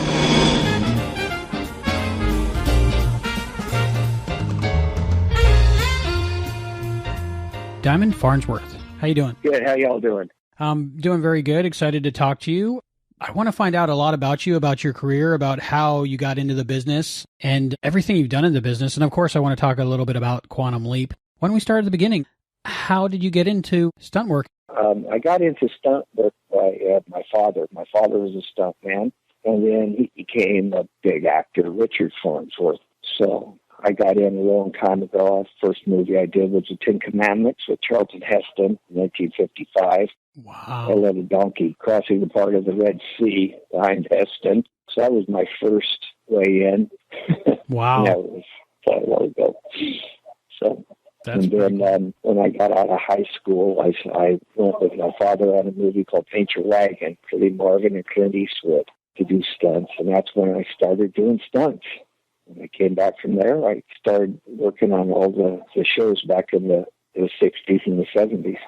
Do you have any really big standout memories that before you got to Quantum Leap? Before I got to Quantum Leap? Yeah. Well, let's see. I believe we started Quantum Leap it was the 80s. Mm-hmm. So, yeah, at the time before I started Quantum Leap, I was doubling Stallone on Rambo's and First Blood and Rambo's, stuff like that. So, did all that. You did a lot of really good movies that every guy probably has on their shelf. Terminator, They Live, Ghostbusters. Right. You've been in all those. Right. Yes, been in all those. I mean, there've been in so many that, to be honest with you, I don't even remember. In fact, I was looking at some stuff today about what I was on. And, it's funny, some of them I didn't even remember. So it's been so long. How has your career gone stunt-wise? Like, have you got injured a lot, or you been pretty safe, or? No, I've been injured I've been injured a few times pretty bad. I got hurt really bad on a show called Rollerball, which we did in Munich, Germany. And I got hurt pretty bad on that one. And then I got hurt on another show called Roller Coaster, where the roller coaster threw me about 150 feet past my pads. I landed on my knees and split my back, hip, and pelvis in two. So, but I've been hurt, and just broken, ribs and stuff like that, which are kind of normal, those roll over on top of you or something like that. Does that kind of discourage you, or do you just take it as part of the business? Take it as part of the stride, I mean, there's a lot of great stunt guys that have never gotten hurt, but I have been hurt, so you kind of watch your P's and Q's a little bit and try to plan a little better. So, and I mean, stuntmen for Hollywood, which I say for movies, we're not thrill seekers. We're not trying to kill ourselves. We want to get up the next day to go to work. Where the Evel Knievel guys who are jumping the motorcycles for shows and stuff, that's their job. They get hurt, But that's not what Hollywood, I mean, and I use the word Hollywood, I should use the word movie stunt guys do. They want to be able to work the next day. Right. You got to keep working to keep getting paid, right? Correct. They're not giving us $1 million to jump a motorcycle. Make it or don't make it, so. How do you feel, just a question popped in my head, how do you feel about digital stuntmen? It's computer animated people that might do falls that are too high or something? Oh, well, what they do too, the neat thing about those is, you're doing falls into pads and everything else, and they color the pads out. And hey, any way you're going to make a living, you make a living. I don't have, that doesn't bother me. Or I think that eventually the video will take over the stunt world, which it's going to take over a lot of different places. It'll take over makeup, hair. It's going to take over a lot of people's jobs if they keep going with it. They're where they're at now. They can do that. They don't even need an actor. They can make some actor up and have some guy come in and read the lines for it, like a cartoon. Yeah, true. How did you get started with Quantum Leap? How did you get that job, and how much did you do for Quantum Leap? A whole bunch, right? I did every episode of Quantum Leap. Wow. So Scott Bakula and I are still good friends, and I do the New Orleans show with him. I'm part of it. But I got started because of Don Belisario, creator. I worked on Magnum with him. Then I did another show with him called Tales of the Gold Monkey that I was a stunt coordinator on. And then once he started Quantum Leap, he just brought me aboard to be a stunt coordinator and double Scott. Yeah, you doubled Scott Bakula a lot, didn't you? Yes. Are you like his personal stuntman now? I was his personal stuntman for a long time. I mean, I did if you look at IMDb and you look at all the shows I did with Scott, but then he started doing shows, which everybody does in Canada, which is kind of funny. We don't go to Canada. But then once I started on JAG, the TV show, I kind of couldn't get away to go double him anymore. But I did double him on the thing he did called Enterprise. Yeah. My boss would let me go over and double him on that because it was the same, him and my boss and Don Belisario and Scott were friends. So he would let me go over and double him on it. Love Enterprise. You two look so much alike, you can hardly tell it's you ever. Well, that's one thing I did back then. They colored my hair. I had blonde hair and he had dark hair, and they'd colored my hair. And once I put his clothes on, we looked quite a bit alike. They could do a lot of stuff with me, doing for him. But he did a lot of stunts himself. I mean, he's a very talented man. He really is. Like, to give you an example, we did a baseball show one time, and they wanted him to slide into home. And I said, Scott, I don't play baseball. I have no idea how to slide into home. He said, okay, here's what we'll do. I'll slide into home. You just stand over there out of the way, and I'll show you. I said, okay. And he did. And he slid into home. Because it's something if you don't really know how to do it, and I've never played baseball, and he did it, So he's a very talented boy. He really is. Is he as nice as everybody says? Oh, he's nicer. The guy give you the shirt off his back. I mean, there's only a few actors I can say that I thought were just great actors to work with, and the first one would be Scott Bakula. He was just great, and so was Mark Harmon. Mark Harmon is great, too. They're just great people. So that really works out for you, being the stunt coordinator on New Orleans. Yeah, I'm not really the stunt coordinator on New Orleans. Okay. Jonathan Arthur is a kid I hired to do it. Mm-hmm. I'm an overseer on it, is what I do. Okay. Of stunts. But I'm the stunt coordinator in NCIS with Mark Harmon. Oh, what does overseer do? I go over the budgets with him, and when he has a question how to set something up, I tell him how to do it all, and we work it out together, and that's what I do on that show. Very nice. That's a great show. It's a big hit, and I love it. I like it too. I think it's pretty cool, and I like seeing Scott on stuff. I think Scott's a great actor, and I think he kind of makes the show to me. Me too. That's exactly why I'm watching it. It's the first NCIS I've ever watched, and I'm really liking it. Good. Quantum Leap. There must be, if you worked on every episode, there must be stories that stick out in your mind of like different stunts or different things that happen on the set that the listeners might love to hear. The different stunts we did, because he leaped into so many different things, and I can tell you, like, I remember having to do a fight in women's clothes and high heels and do a big fight. And Scott did some of it too. So, putting high heels on and dressed up like a woman and doing a martial art fight was pretty unique. But one of my favorite ones was when Scott leaped into a chimpanzee and he had to walk around like a chimpanzee with a diaper on. Mm-hmm. That was one of my favorites. I like that show. I know you told a story once before about the water skiing on the Leap Home Part 2. Behind the Huey? Yeah. Right, Behind the Huey, yes. Michael Zinberg was the director of that episode. And Don, my boss, he wanted to do it behind a PT boat. Well, we couldn't find a PT boat. And so he said, what are we going to do? I said, well, why don't we do it behind the Huey? And he said, you can do that? And I go, sure, I could do it. And so that's how that came about, of doing it. So I had a friend of mine who was the helicopter pilot, Kevin LaRosa, flying the helicopter for me. And that's how we did that. Was there anything that they wanted you to do ever that you said, that's not safe or we shouldn't do that? Well, there's always a way around it. You don't ever tell them no. You say, well, that's good, but why don't we look at it this way? And give them an ultimatum where it doesn't sound like you're kind of don't want to do it. You know what I mean? Mm-hmm. So you never want to, you always there's always an option. and let's look at the other options we have to do it safer. So, that's what I've learned by being in the business so long. There's always options. There's always a way to work it out, figure it out, right? Right. It's a very collaborative art, I guess, making TV. TV is, and, so are movies, Is there a big difference between being a stuntman for a movie or a television show? What would be the difference? As a stunt coordinator, the only difference is you get 3-4 months to set things up, where in TV you get 4 days to get everything set up.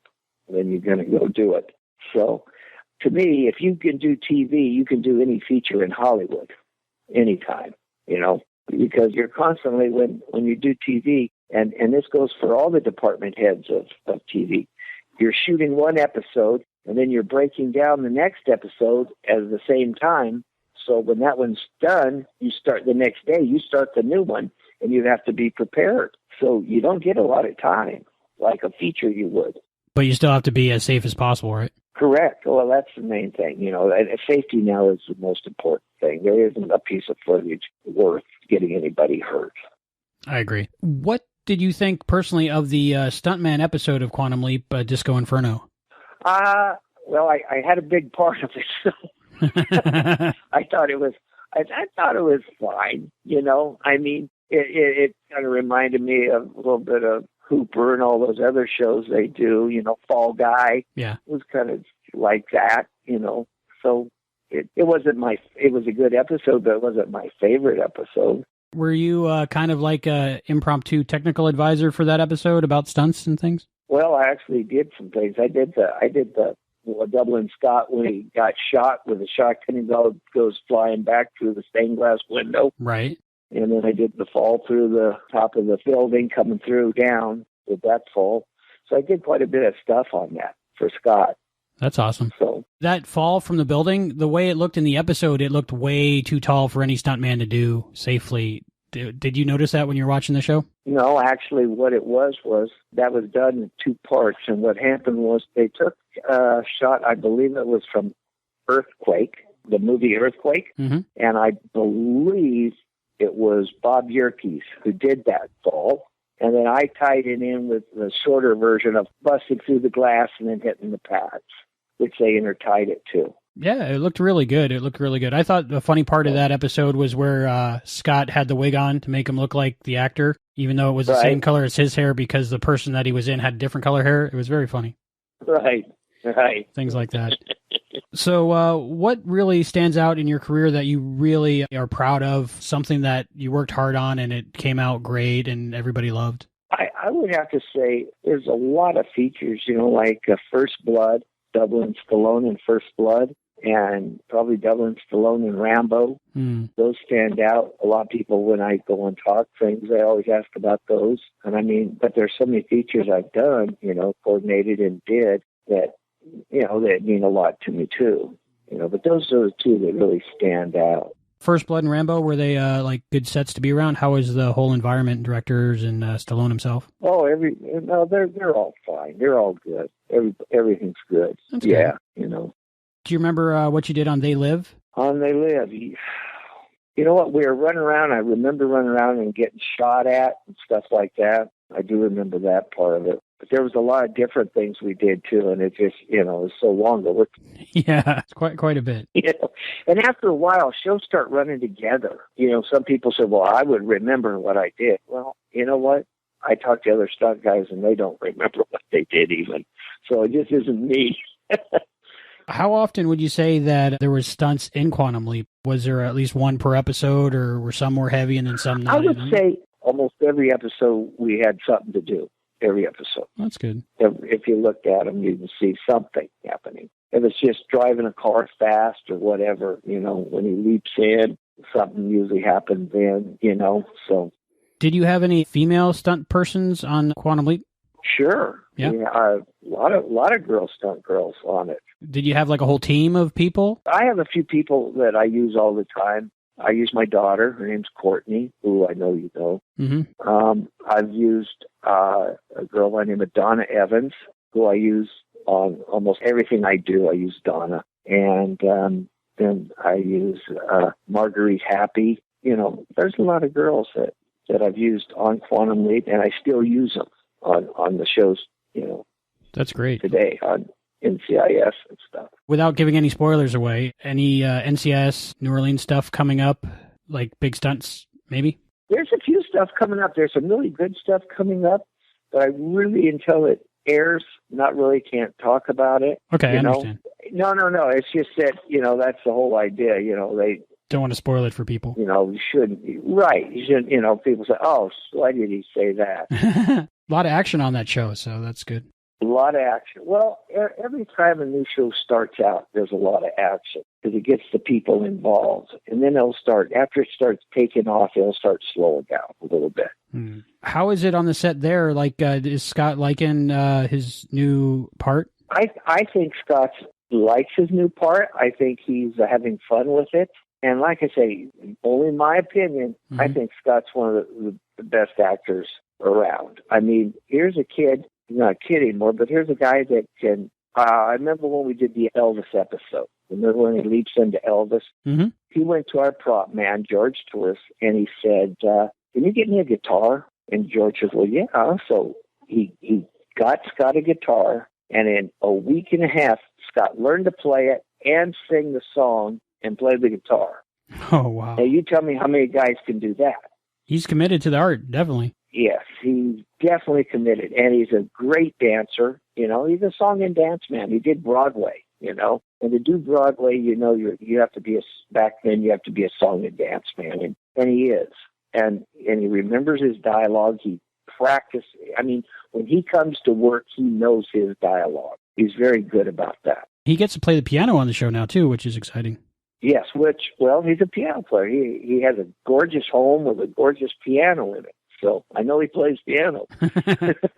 You mentioned earlier Courtney. That's how I was able to find you. I found her on Instagram. Is that scary, having your daughter be a stunt person? Did you try to talk her out of that?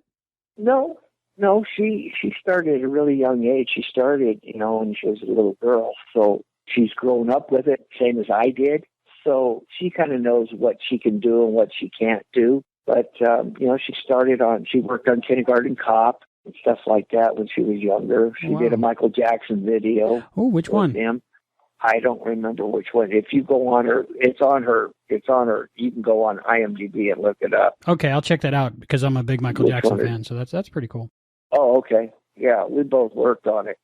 And I remember it had Joe Pesci in it. Oh, okay. Something maybe Moonwalker or something? Moonwalker, yes, something like that. Because she doubled the little girl that Joe Pesci was throwing around. Yes, so I do remember that. And doubled the little girl. Wow, so she did start young, yes. Wow. Yeah. So you're on the set for that. Did you meet Michael Jackson? Yes, we met Michael Jackson. We said hello to him, and that was about it. Then he walked on and all stuff we did. He really wasn't around much for what we were doing. So, but we did meet him.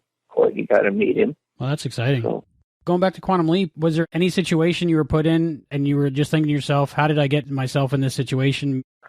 Not really on that show. I never got into any bad situations or thought I was in a bad situation because everything was pretty well mapped out with what we did and stuff.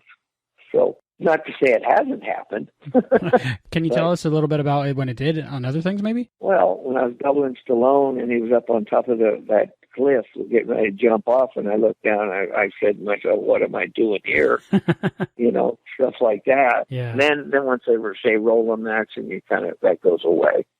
Wow. So you were there for Quantum Leap for the whole time. What was the experience like for you in your life? As experiences go, how do you rate that? Quantum Leap was great. In fact, I hated to see it end. It was great. It really was. And I mean, it was kind of a bummer when it did end because the network said, hey, if you cut this back in 7 days instead of 8 days, we'll give you another pickup. And they did it. And then the network still canceled it. And we go, wait a minute, we did everything you wanted, and then you canceled it. So yeah, that was crazy. I don't know. Maybe it just wasn't doing well in the ratings. I don't know, Do you ever sit back and reflect about all the things you're in and just think, wow, like I'm a big part of Hollywood history? No. No? No. Now, I mean, to be honest with you, I've never thought of it that way. I mean, I'm a firm believer as a stuntman that we're behind the scenes and we're kind of like magicians, and you don't give your trait out, and you know. And a lot of actors don't want to have people let people know they'd be doubled and stuff like that. I've had actors, you know, that don't want. They do all, you know, they want the public to think they do their own stunts. And for me, that's fine. That doesn't bother me. Some stunt people it does, but it doesn't bother me. I'm getting paid for doing what I'm doing, and that's if that's their wish, that's their wish. And have you ever heard an interview of somebody saying that they did their stunts and you know you did them? Oh yeah, oh yeah. Oh yeah, and I'll give you a prime example. I mean, if you think about it, if an actor's doing a big stunt, and he say he's doing a big stunt, you know, with Tom Cruise or Arnold or any of them, the people who insure that movie would not insure it by letting him do a big stunt, because if they shut down, have to shut down because he gets hurt. They have to pay everybody. They're not going to do that with, you know. Now, that's just all through Hollywood. I mean, that's what happens. You know, it was like on The Great Escape. I don't know if you remember The Great Escape. Yeah. And Steve McQueen jumps the motorcycle over the barbed wire fence. Mm-hmm. Well, Steve was an excellent motorcycle rider, very good motorcycle rider, but they wouldn't let him jump it. Bud Eakins, his stuntman, jumped the bike over the barbed wire fence. After shooting, McQueen took the producers and everybody out there, and he jumped that barbed wire fence to show him he could do it. I mean, because he was a good motorcycle rider, but that was after the movie was done filming. Then it's okay, because it's already in the can, right? Yeah, right. If you do have like an actor that wants to do their own stunt, and I guess you would have to approve it for them to do it? Well, you want to make sure it's going to be safe and not going to get hurt, you know. Like when you do barroom fights, you usually do a barroom fight when we do what they call a master, which is a whole picture of the whole fight. So you have all the stunt people throwing punches, you have your doubles in there, and then from the master, you come in and do all your close-ups of each actor, you know, throwing the punches or taking a punch and doing the same thing the stunt guy did. But he's not going over the table or anything like that. They're taking it up to that, then they cut to put the going over the table in, and that's how we do all that. Are you surprised at how many people know who you are from shows like Quantum Leap and different movies you've done? Well, nobody's ever come up to me and said, "Oh, I remember you in Quantum Leap." Because, I mean, I'm not an actor. I'm a stuntman. So now if I was an actor, maybe I would. But as a stuntman, I've never had anybody come up to me and said how great Quantum Leap was, unless they found out I worked on it, then they'd say something. You know what I mean? So it's kind of nice. You get to work on the show, but you can still go to the local supermarket if you feel like it. I can go, right. I can go everywhere. Like Tomo, Conan, and Scott, you know, they got to be careful where they go now and stuff. We used to do a lot of big fanfares for Quantum Leap and stuff. The audience flocked in. It was amazing how many people would come to that. And Scott would give a talk, and all the actors team would give a talk and stuff, and it was very well received, and it was big. I'm a big Star Trek fan. Can you tell me a little bit about your experience on Enterprise and what you did there? Well, the only thing I really did on Enterprise was double Scott, you know, do some things for Scott. And to be honest with you, we did quite a bit of stuff. I just don't remember every episode that I did. I just went in for one day, doubled him, you know, left and went back to my other show, Jag, at the time we were doing that. So I don't remember everything. I know we did a lot of fights, did some air ram stuff, things like that, flying through the air. But that's the only thing I can really. Did you get to keep a uniform? No, I didn't get to keep a uniform. You know what? And everybody asked, "Do you get to keep clothes?" And I go, "No, wardrobe has the clothes. They don't give them out to you or anything like that." So maybe when it ended, I might have asked for one. They might have given me one of them. I don't know. But you know what's so funny? When you're working on them, you don't think of that. Mm. You know, it's funny. You don't think of, geez, down the road, I ought to have one of these for, you know. Well, I'm just thinking, like, if you were on a flying harness or like a ratchet or something, you'd have big cuts in them anyway, right? Yeah, well, they had a lot of them, you know, uniforms. I mean, because you have to cut the backs of them to put the cables through and stuff like that. But you know what? I think when you're working it, you're around it, it isn't a big deal like it is if you weren't. Does that make sense? Yes. It's always more magical when you're not involved in how it's made, right? Right. You know, I mean, you know how it's done, and you know, you just put the clothes on and do it and take them off and hang them back up in your room so the wardrobe people can pick them up when you're done. A couple silly questions I have from Quantum Leap. No, sure. I've joked on the show before that Sam Beckett, the character, has a disability and he's unable to tell if he's wearing a harness because the Disco Inferno part where he gets shot, well, where you got shot through the window, and then also when he was on the harness to dive into the pool of the frat boy episode. I did that. I wasn't in a harness on the dive into the frat pool. I did that on my own. The going through the window, I did have a harness on, a jerk harness to pull me back through. They call it a jerk off, is what they call it. And they have a ratchet that is a nitrogen ratchet. When you hit a button, it automatically just snaps you backwards. Can you get injured from that, or is it just fast enough to not get injured? Yeah, like whiplash or something. No, you can really get hurt doing those. You know, that's why you got to make sure what you're going through is not solid. I mean, one of those ratchets could pull you through a 2x4. That's how strong they are, and that would hurt you. I'm guessing you got to be probably like good at math to know where to put the pad and everything. Well, that isn't one of my biggest things, man. So you kind of know where to put the pads. I mean, after you see, you do tests and stuff like that. Like for the window went in, I tested it, see how far it's going to take me, where it's going to take me. Then you got to figure out, once you go through that window, how much it's going to slow you down to put, And the neat thing about that was I could put a lot of pads around because they weren't seeing them. They were shooting it from head on and saw him just disappear behind. Then they picked him up on the other side of getting up. Remember? Yeah, that was great. What are some of the biggest stunts you remember doing in your career? Do you get scared when you're doing them? Sometimes. One of the scariest stunts I did was in a movie with Charlton Heston called The Last Hard Minute. It was a Western, and I was doubling James Coburn. And I had to roll underneath a moving train and grab it. And you could only go under one car because it was high enough to where you laid on the trestle and you could roll as the train's coming by. You have to count 6 cars. And when they got to the 6th one, you had to start going. When that wheel was right at your head, you had to start going to get inside before the back wheels wouldn't run you over. That was pretty scary. I'm scared just hearing you talk about it. I'm scared to talk about it, too. Well, luckily you made it. Oh, my goodness. Yeah, I made it. That was good. Oh, my goodness.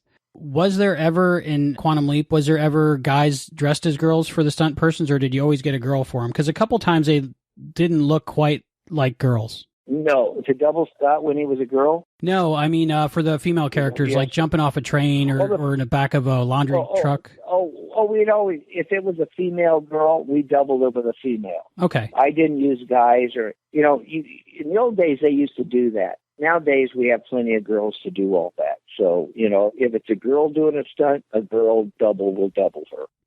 Oh, cool. How has the stunt business evolved? Is it harder now with the newer technology to where you can see the stunt person's face easier than before? I think it's not harder. It's I think it's gotten a little easier. But, here, prime example, I mean, now you do a lot of the big features are doing big martial art fights, we'll say, and they have pads down on the floor so the actors can hit the pads and stuff, and then they just paint the pads out and put a floor in so it doesn't look like pads.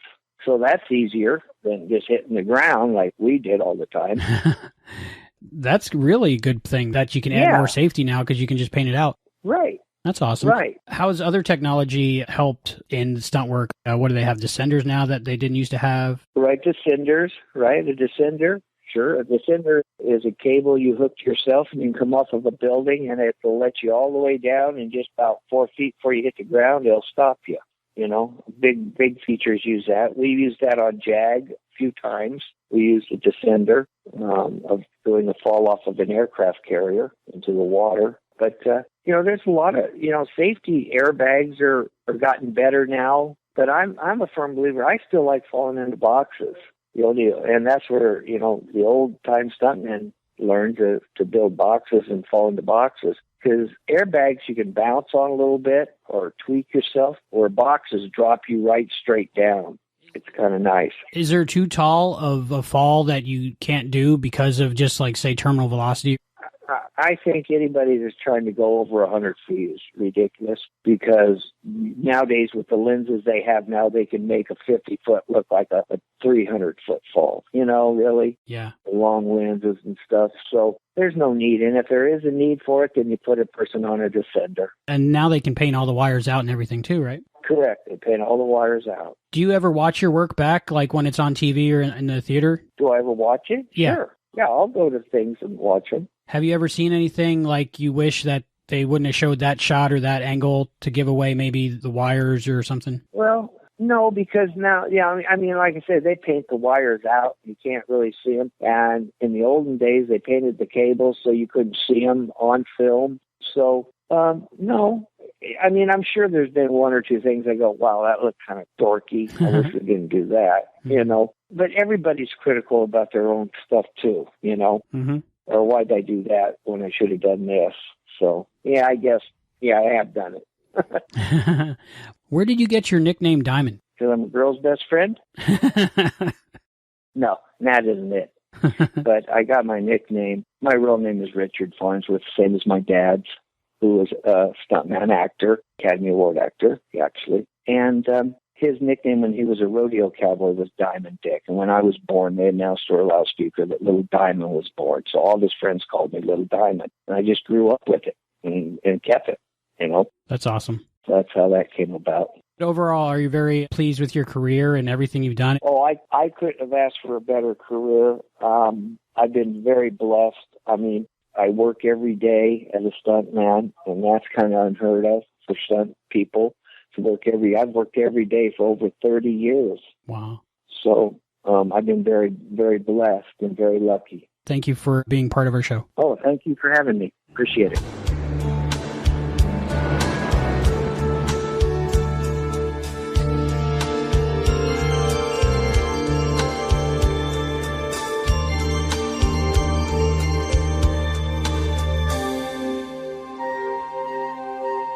So how cool was that, guys? I mean, I remember hearing that interview with Diamond, I guess when it aired, how many years ago? I have no clue, but I was listening back to it and I was just like, please talk about Disco Inferno. There's no way you can't not talk about Disco Inferno. It's the Stuntman episode. God, please. And they talk about Disco Inferno, as you just heard. And I was just like, whew, I can't wait to rerun this, because there's no better episode to rerun this legacy interview that we have. And I think it's great that we're able to pull some of these back out of mothballs. It's been, 10 years for some of these, the last time they were on the show. So this revisiting stuff really helps us get back to sort of the roots. And I love all the work that Albie did. And Diamond was a great interview. He was a great guest. So I'm sure there was stuff that you were able to glean from that interview that you put into BTMI as well, Matt. Oh, yeah, a bunch. Yeah, that's a fascinating interview and lovely guy. Yeah. So really fun. I'm glad that, he just basically Scott's personal stuntman, and all the way up to NCIS, he was working with him. So thank you, Diamond, for being on the Quantum Leap podcast. Thank you for the insight into the way the stunts were done on the show. And thank you for just being, an all around cool guest and a cool guy. So, hey, you know what else is really cool? What, Chris? Our new patron. That's who's really cool. Whoa. Wow. We have a new $10 oh boy level supporter. Yeah. His name is Bryce A. Lynch. Let's hear it for Bryce. Yay. I mean, it's not quite Busamuda, but what can be, right? So thanks, Bryce. That's real generous. You're awesome. Yeah, you are. You're awesome. So as a $10 oh boy supporter, Bryce gets access to all of our bonus content. He's also a member of the Quantum Leap Podcast Book Club, and he will get his Quantum Leap Podcast bookmark. And I will eventually, at some point, probably next year, because I'm so backed up with interviews, be interviewing him for his very own oh boy segment for the Patreon feed. So, Bryce, I'm coming for you. Thanks so much for the support. And, we couldn't do it without you or any of the other patrons. And speaking of which, we've gotten a bunch of feedback from several of our patrons. So I want to start with this voicemail that we got from our producer patron, Harold Sullivan. Are you guys ready? Yeah. All right. Hey all, this is producer Harold here. I'm glad that Allison is back. She's got a very good sense of humor. She cracks me up. All of you together, your chemistry and the way you play off each other. I respect her not wanting to be on as far as certain, new show or whatever. And I have opinions about that show similar to hers. So I wanted to let you know that. And I wanted to mention that person that left a message that was kind of negative that you brought up about how they don't want you to put on interviews. Well, I appreciate that because being blind, I'm not able to go on YouTube and go look for all those old interviews with the cast. So since you've been putting them up, this is actually new to me and helping me. And I'm sure it's helping other people and other fans. And this is a good thing y'all are doing. And I'm happy to be part of the show. And I would like to be as much part of it as I can and contribute more. Thank you. Well, it was great. Oh, that's so kind. Thank you. Thank you for all the kind words. And, I never thought about the fact that the stuff that's just video only wouldn't be as accessible. So that's great that helped him out. And thanks for telling us that, Harold. Yeah, for sure. I love that response because it touches on a couple of different things. Everybody's so happy that you're back, Allison. Thanks. Anecdotally, I've heard from just about everybody who I know personally who listens to the show. They're like, thank God Allison's back. I've missed her so much. So yes, same. Oh, thank you. Well, that means a lot. It's nice to hear from everybody that we're all in Team Allison here, and thank you. We're happy to have you home, and I'm happy to be exonerated with my putting together the interview redo shows because, obviously there it goes. That proves the worth of doing it, and I've been enjoying them, and it also again points out all of Matt's great work and Albie's great work in getting them done. So definitely. So thank you guys. Yeah, it's worth putting those things up for as many people to see or hear as possible. Yeah. So, thank you, Harold, for that feedback. But Harold wasn't the only patron to give us some feedback. I put a discussion thread up for Double or Nothing, which was the book that we read on the last episode. And we heard from a few of them. Why don't we do these one at a time? I'll take the first one from our patron, Ashes, Embracing My Inherent Cringe Arc. I know that's Alice's favorite. It was so much, this is about Double or Nothing. It was so much missed potential. I was so pumped to read it, but for the first 20 chapters, I was just waiting around for something to happen. So, yep. Yeah. Allison, why don't you take the next one from Jeff?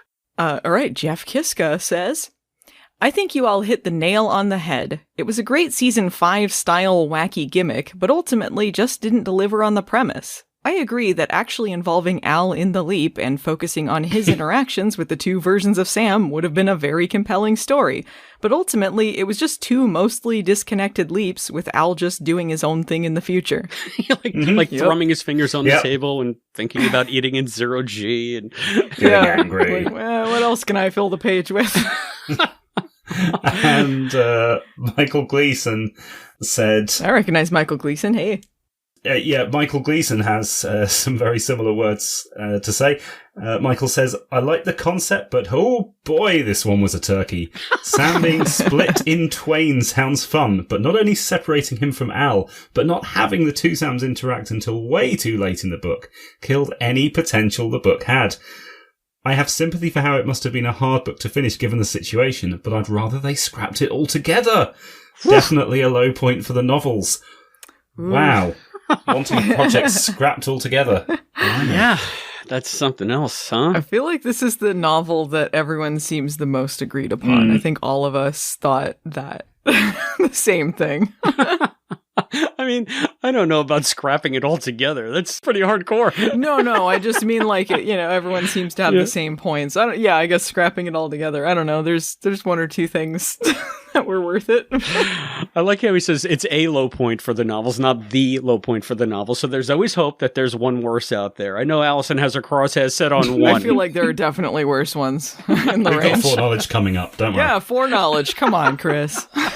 We know what a stinkaroo is. That is the stinkiest. It smells like Lindbergh all the time still, and I wrote it 30 years ago. So if you would like to be like Michael or like Jeff or like Ashes Embracing My Inherent Cringe Arc or like Harold Sullivan, there are many ways that you can reach us here at the Quantum Leap Podcast. You can send us a letter or fan art or a new set of mittens or anything you want to P.O. Box 542, Bayport, New York, 11705. You can call us on the phone, like Harold, at 707-847-6682. You can email us at quantumleappodcast@gmail.com. You can follow us on Facebook at facebook.com/quantumleappodcast. You can hit us up on Instagram at Quantum Leap Podcast or Twitter at Quantum Leap Pod. And you can see us on YouTube at youtube.com/The Quantum Leap Podcast. You can also go that extra mile and support us on Patreon at patreon.com/Quantum Leap Podcast. Just remember that we may use your response on an upcoming episode of the Quantum Leap Podcast. And speaking of coming up next, Matt, tell me you're prepared. Oh, I'm prepared this time. Oh, you have the book in front of you? Yes, I do. So, coming up next, we're back to the novels with Odyssey by Barbara Walton. Here's the back cover blurb. Will a leaper learn his lessons before it's too late? In 1983, in a small town in upstate New York, Sam Beckett has a problem. He's leaped into a brilliant but troubled boy named Sean O'Connor, who's part of a gifted students program called Olympics of the Mind. The program is about to be cancelled, and if it is, Ziggy says terrible things will happen to Sean and his friends as they grow up. But how can a 12-year-old boy put right what is about to go wrong? In 1999, in the centre of the secret project known as Quantum Leap, Al Calavici has an even bigger problem. The real Sean O'Connor is in detention in the waiting room, and he's determined to escape. Dun, dun, dun. Yeah, I might have built that up a bit too much, sorry. It was good. It was theatrical. I liked it. This is the book I remember as there was a printing error on my copy of it, so there was like 30 pages missing in the middle, so maybe this time I'll know what happened. Oh, really? You're kidding. Awesome. Yeah, there was some weird printing error. Huh. Wow. There's like a bunch of printing errors even in the proper copies, which I will gladly go through in the next episode. So the 30 pages you missed may have never been correct anyway. Oh, okay. Well, we'll see. Can't wait to get into it. And we have two editions of this one to compare, right? We have the American edition and we have the box tree edition as well. So which one did you read, Matt? Both. It's always both. Gotcha. It's always both versions because they've got different errors in each one. Cool. There's errors for everyone. Errors of every flavor. Errors for the UK, errors for the US, errors for everyone. And you get an error, you get an error, you get an error. Because that's the way, we like Allison it. gets her own special error.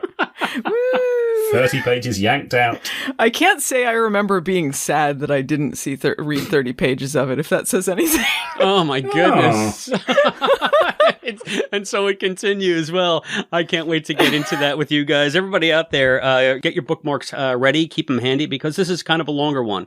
This ain't no mid-morning read like Double or Nothing was. This is an actual book. So give yourself some time to read it and we will be discussing it. And I look forward to doing that. Until that time, I have been Christopher DeFilippis. I've been Allison Pregler. And I've been Matt Dale. And we'll see you next time. Do do do do do do do do. Bow bow. Thank you for joining us for this episode of the Quantum Leap Podcast, hosted by Allison, Matt, and Chris, with voice talent and contributions from Hayden McQueenie and Zoe Dean. To support the show, please go to patreon.com/Quantum Leap Podcast. The executive producer of the Quantum Leap Podcast is Albert Burge. Christopher DeFilippis and Hayden McQueenie are the co-executive producers. Special thanks to our producers, Harold Sullivan, Glenda Palma, Chris, aka Brackmang, Mike Covert, Jeff Kiska, Craig Riedler, Cosplay Dad, Charles Allen Gossard, and Morgan Felden. The thoughts expressed on this podcast are those of the individual and do not necessarily represent those of the Quantum Leap Podcast, its partners, or affiliates. The Quantum Leap universe and all it contains is the property of Belisarius Productions and Universal Television. The Quantum Leap Podcast is not affiliated with Belisarius Productions or Universal Television, and no copyright infringement is intended. The Quantum Leap Podcast is a Barren Space production.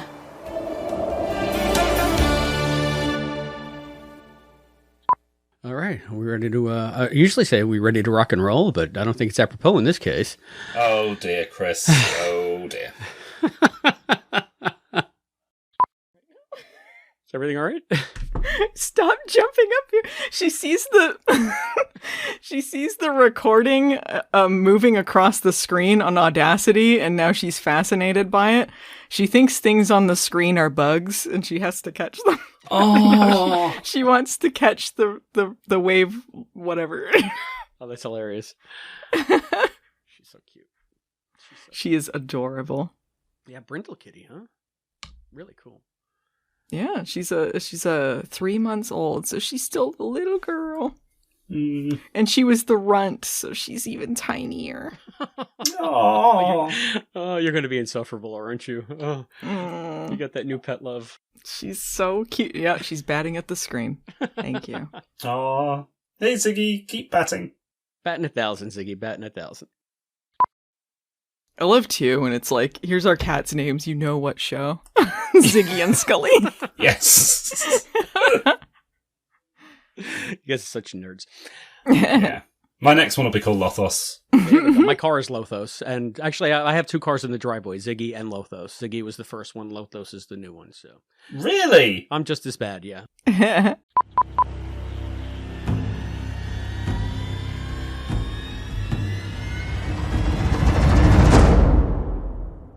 I'm homesick.